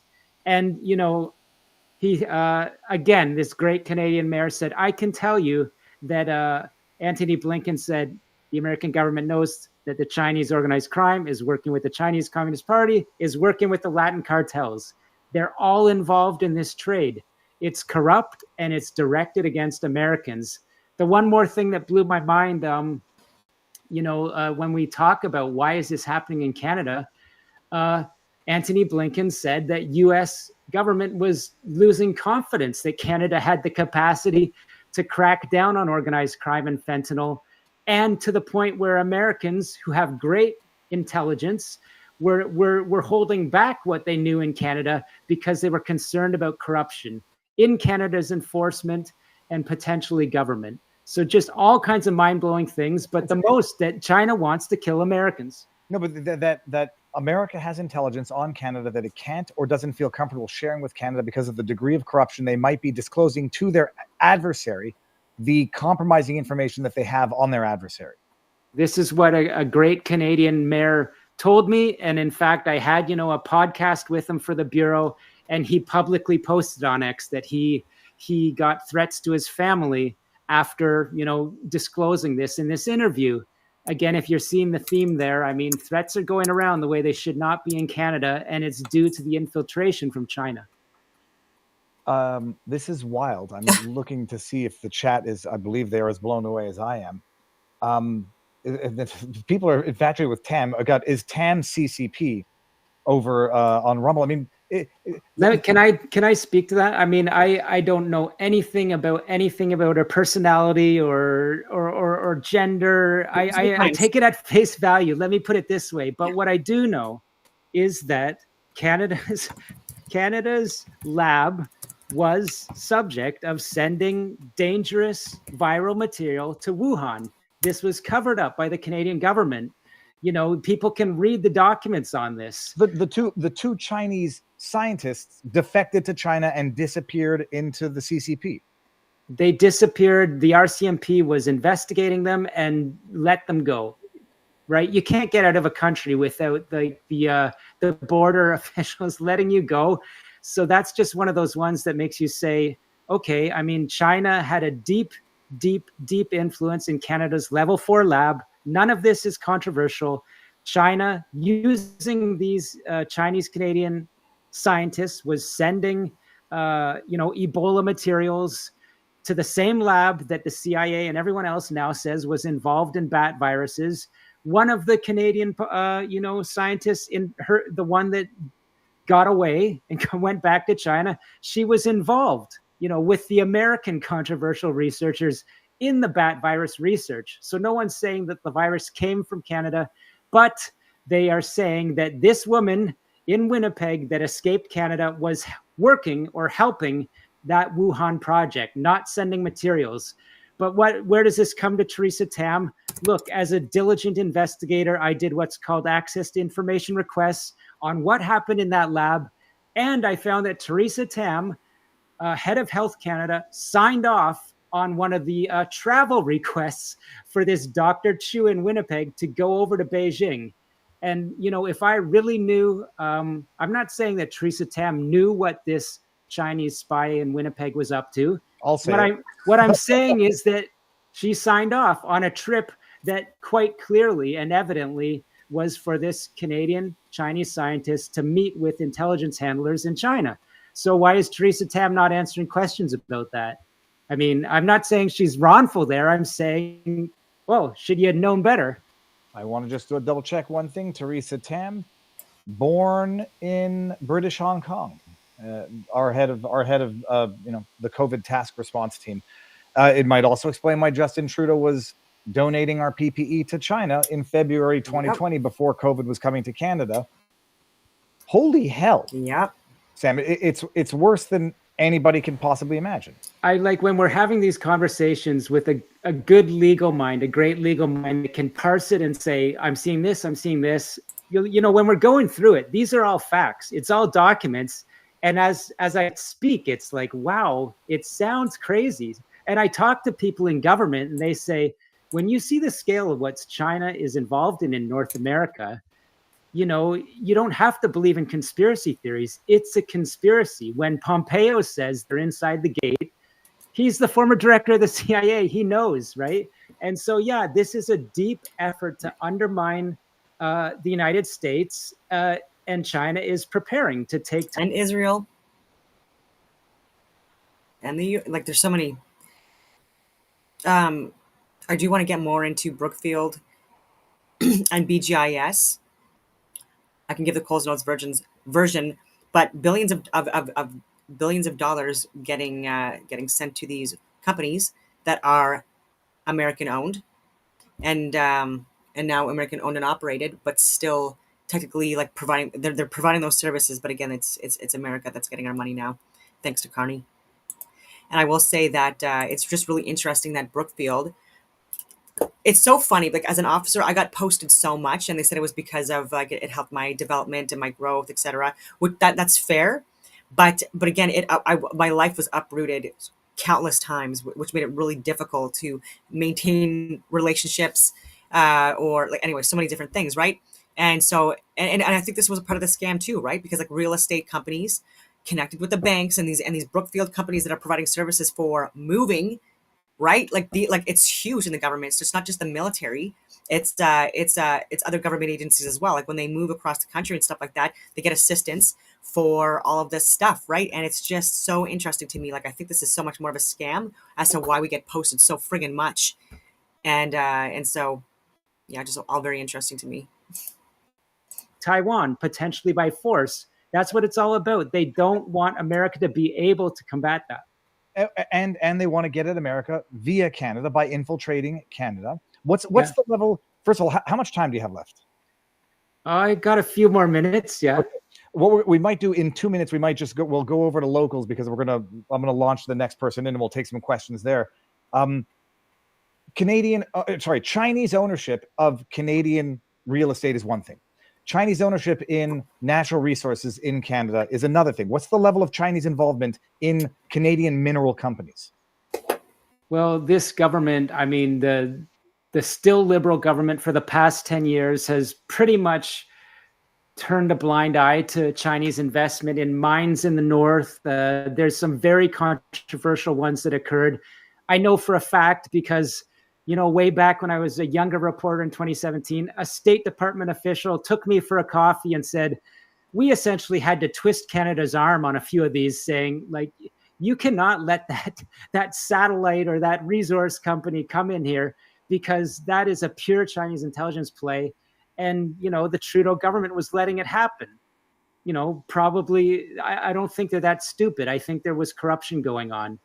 Same thing with Huawei. So resources, I don't know the exact footprint, but I know that through like shell companies, proxies, land ownership around, resource plays that are around, critical infrastructure, it's going on at scale in Canada from China. And I'll tell you, a real expert that wrote a book, he came from, a Canadian military intelligence background, worked for the Canadian police and intelligence. He said, it's not infiltration, it's saturation of China in Canada's infrastructure, critical institutions, saturation. You've never been on Rogan? No, I haven't. I would really like to, because I like these talks, and I would sit there with a nice stout or a nice drink for 2 to 3 hours. I would do it. Okay, I'm gonna. This will be my ask of the chat that's watching now. There's 27,000 strong on Rumble. Tag Rogan, and you need to get on Rogan, because this is an attack on America. And if you're watching, do the same for me. Like, I would also like to get on Joe Rogan, because again, I talk about a lot of the same stuff. I can provide receipts. I can further break down any type of like things that he's interested in as well. And so I would love to get on the Joe Rogan show, or PBD, or people like that. Like, I think more Canadian independent podcasters, whatever you want to call us. Like, I think we're getting more mainstream, and yeah, it's interesting. And I won't. If you want. Sometimes I'm modest, sometimes I'm not, but I would say that I'm one of the leading journalists in the world that has the picture on this. You are the. I've spoken to a bunch, and you have everyone has said, get Sam Cooper on. He knows this better than anybody. And this allows me. I'm third grade, but this allows me to piece together even more dots, or connect more dots than I already thought I knew. I have indicated the raid in Rumble, people. Head on over. It's a good thing. We're using StreamYard, so come over to Locals if you want to be part of this. It will not be for members. Rumble right now and owned. And I remember Michael Yon talking about Chinese communities within South America and explaining it. Now I'm putting these things together, and I'm not sure if I didn't understand it at the time because I just didn't have enough information. This is part and parcel of control and seizing control of critical assets. Yeah, no doubt. Most people, like, they know that New York, they know Vancouver, Toronto have a big Chinatown, but yeah, Latin America has many deep Chinatowns, and it's unfortunate that a lot of people that, wanted to get away from the Communist Party, they go to another country, and China sends in, its spies and thugs and finds a level of control, and they let those organized criminals that are running those cash banks, they let them do their activity as long as they're running, communist operations at the same time. And if I could add, you meant your reader or viewer mentioned ownership in Panama shops. Absolutely. They're, one of the gangsters in BC that I and the Globe and Mail, the big Canadian newspaper, recently revealed that Justin Trudeau was in a private meeting with this Western Hemisphere money launderer. He's got, my sources indicate credibly, he's now major investor in Panama after being in Vancouver. So it just shows how the major players, in North American cities are major in Latin America as well. This, I presume, is this is the Western Standard, just because it's the first one that came up. Chinese Xi Jinping. Oh no, that's yeah, no, that's it. Paul, I got to leave all these windows open so that I can read this and start. Paul King Jin, yeah. Okay, Wild. There's a question here in our Locals community, and it says from Roostang: does Sam think or know that Trudeau and his inner circle is seriously compromised and that China has been exploiting them? I think we've gotten to the answer of that.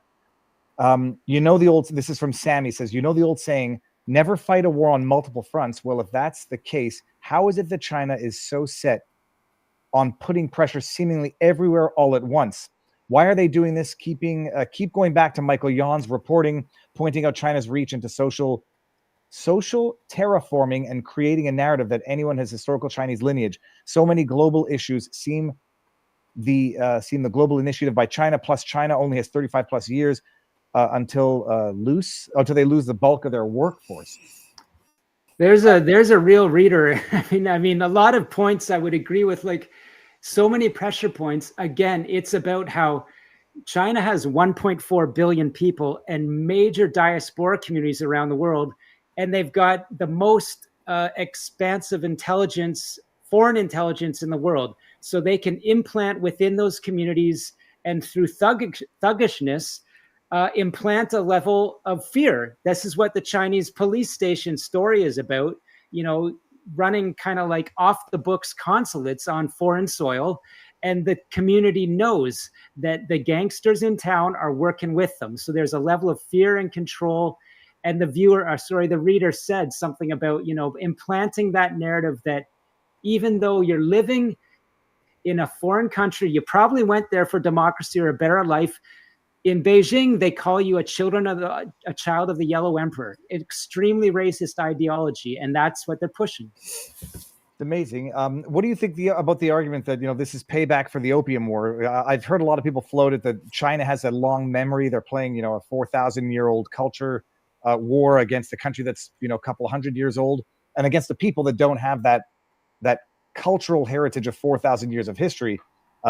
I mean, any not truth, but do you lend any credence to that? Or I do. I do. One of the best quotes I got from Willful Blindness was from an extremely intelligent police officer. And they said, what's going on with the fentanyl in Vancouver is the opium war in reverse. And I was like, wow, that is such a great way to put it. But it made sense because, in my deep dives into Chinese investments, in Canada, you can see that cultural message of the so-called, 100 years of humiliation that followed the British Opium Wars, where they kind of waltzed in with a few soldiers and captured China, and the population, was just so devastated by drugs. I do feel that the Beijing communist narrative that's drilled into young minds is we were humiliated, but now it's time for China to rise. So I do think at an emotional level, it is payback. It's wild. Critical thought over in local says, Viva, is this the correct doctor? Dr. Xiang Kuo Qi was found to have connections to the Wuhan Institute of Virology involved in sending the Ebola virus to China from LEO search. Absolutely. That's her. And you can find the picture on my website of her standing beside the notorious Peter Daszak and Ralph Barrick in front of the Wuhan Institute. Yeah. So is the problem with this not that it's I'm almost on the side of defeatism. Like I appreciate now what Trump is doing, and I appreciate when the absurdity of people saying Trump is working with China. Now I understand. I believe China released the virus to frustrate a Trump re-election. Do you think that that's an untenable position? I can tell you this. I have had face-to-face with intelligence, again, officer during the pandemic, gave me the troubling knowledge that Trump was right. So I lived through that, knowing that open source was telling me it very likely came from Wuhan. Yeah, I lived with the thought in my mind that they have purposely done this? And that was I forgot to add that on my list, like Wuhan lab, like the lab leak, like the inoculations that were provided had there's a lot of adverse side effects that are still being reported. I've shared the VAERS on that, the stats, the data, and that's China's heavily involved in that. So I couldn't believe that people were even listening to Theresa Tam. We weren't aspirating needles. Like the World Health Organization is friggin' owned by Chinese corrupted people, and oh my god! And so we were buying the friggin' thing that like harmed us the fucking most. And then even like if you look at intubator, ventilator deaths, there was a lot of deaths during COVID, especially. And that exceeded the alleged COVID deaths. So again, people dying with COVID, not from it, and a lot of comorbid diseases and stuff like that, and people contracting COVID via inoculation. I've shared the proof. And so it was not preventing the spread. It was actually spreading in some cases, and people were dying. I proved it. They knew that as early as February 2021, officially on the record.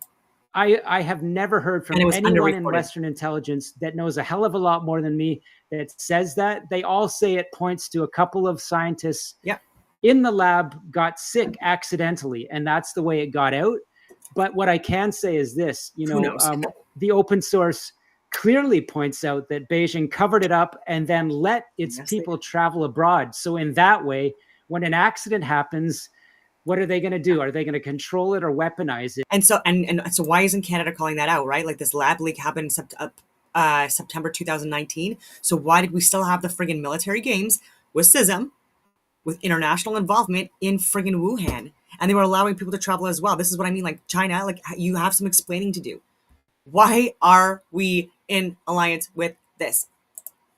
I think there's a good argument that they weaponized it. Why? And so it's interesting now that you have all these Western intelligence agencies leaking, reports, and it makes you think at some point, is a government going to just come out and say, okay, reparations, we can't say you purposely did this. You had an accident, you could have stopped it, and now you got to pay us back. No, it was I recall us talking about at the time where domestic travel was restricted in China, but not international.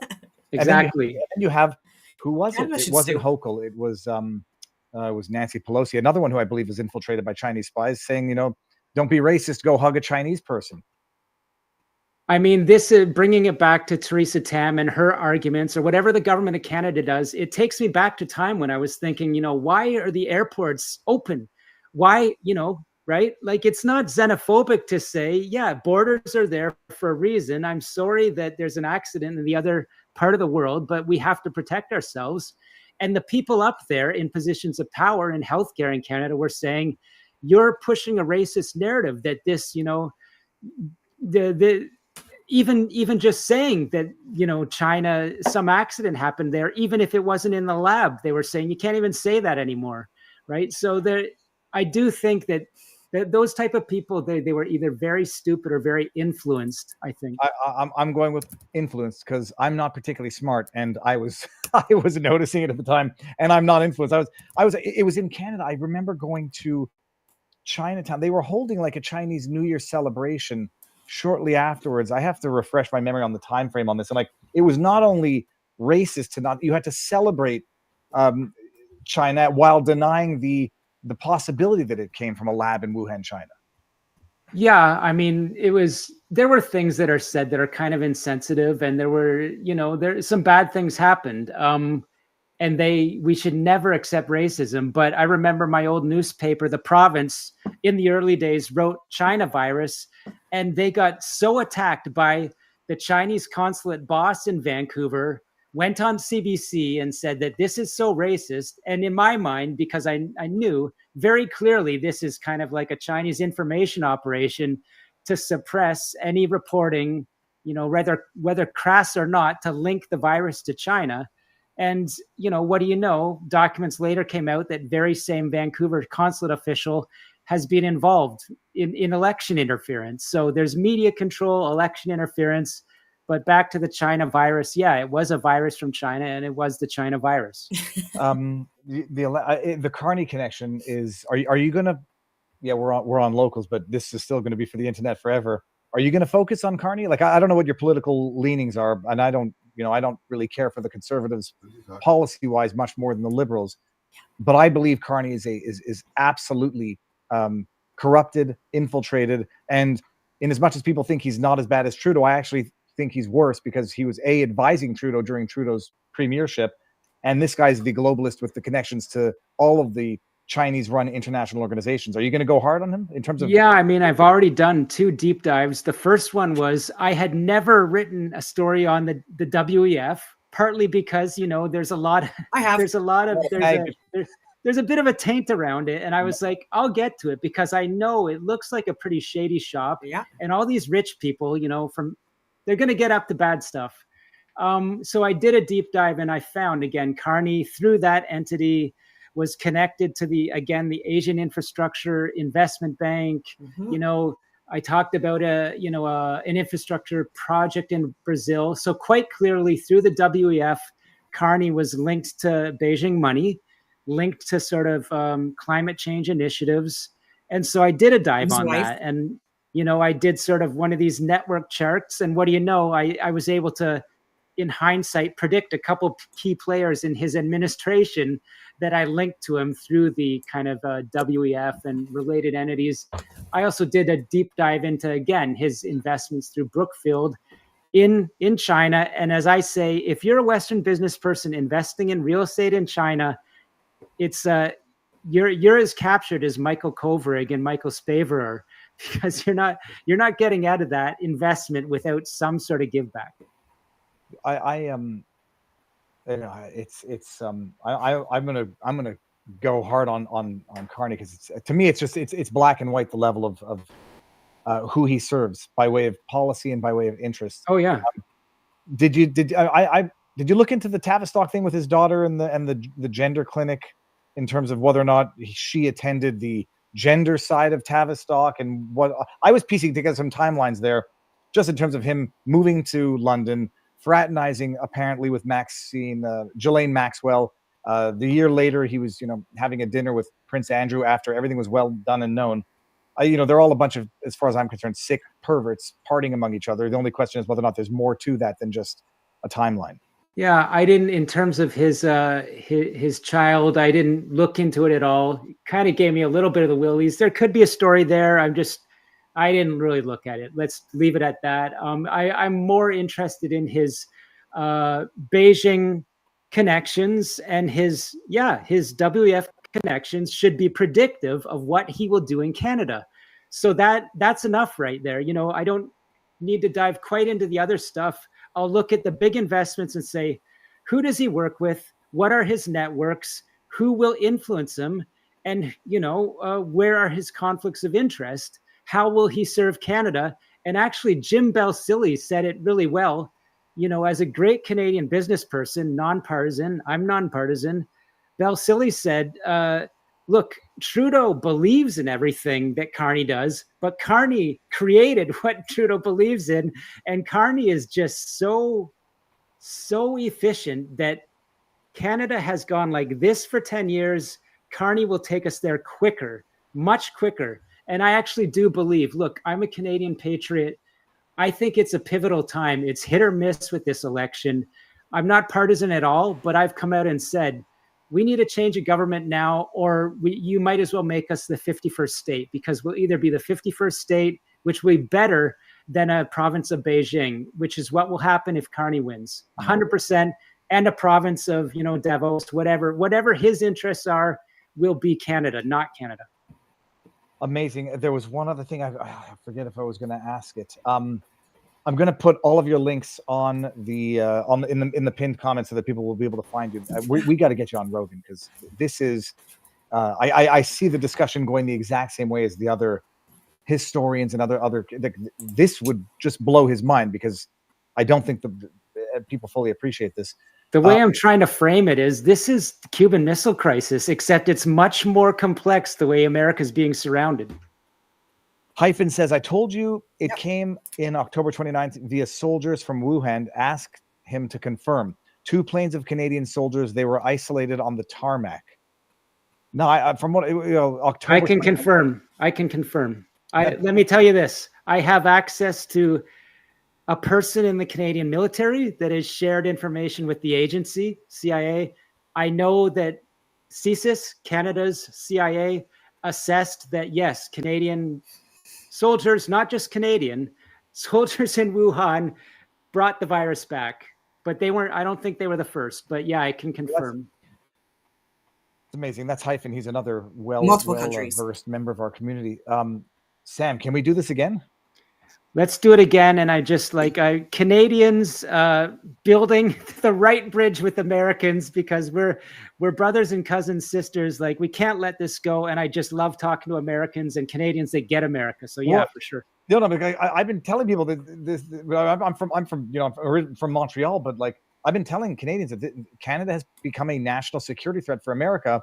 And we have been. The tariffs are sort of almost not pretextual, but the tariffs were just really sort of the carrot to Trump's stick in terms of making Canadians understand this. And I always said he knows more than what people assume he knows when he makes his statements, which is why they seem so outlandish to people who just don't have the information. Wiretapped, and he knows a lot more than they can disclose. You mentioned Trudeau, and I'm quite confident that Trump would have awareness of some very concerning activities around Trudeau with regards to China.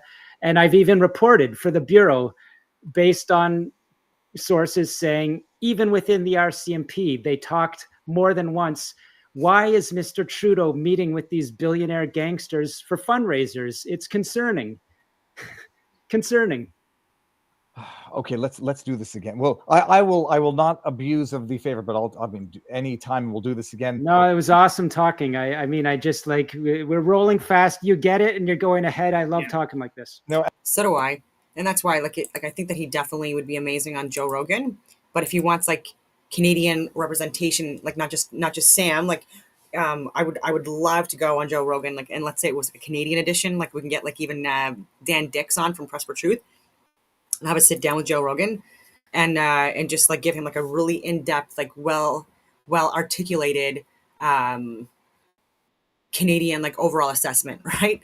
And give a lot of examples because Sam Cooper is going to absolutely talk a lot about China, but I am not afraid to talk about the other groups, right? Like the people that are part of these elite deep state groups that are the ones that are actually writing the scripts, the ones that go to Bilderberg and heads of the EU and Rockefeller, Rothschild types, BlackRock, Vanguard, Raytheon, Lockheed Martin, JP Morgan, et cetera, et cetera.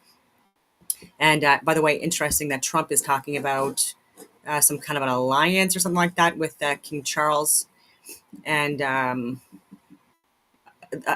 Truth Social, it's just coming onto my feed, so I have to look more into this. And so that's just very interesting to me. And then even Mark Carney spent a lot of money and seeing King Charles and other people, and it's just ridiculous just how deep this is. And so I do have concerns with Trump as well. But again, he's doing a lot of good right now for Americans, and I understand where he's coming from regarding the tariffs and things like that. It's there's a few things that make sense. It's in making us increase our border security and control. It's making us have to look more within our own country for more sustainable solutions for our economies and our jobs, and where we're focusing our priorities regarding the energy sector. So less of a focus on electricity and more of a focus on like nuclear, hydro, oil, which is the second most abundant fluid in the world. Electricity included in that as well. But in Canada, with the colder climates, like these electrical vehicles and equipment, it doesn't operate efficiently in Canadian friggin' weather. I hate to break it to you. So anyway, I'm rambling on. It's been a long video. So on that note, I will leave it at that. And I hope that everyone has a wonderful rest of your day.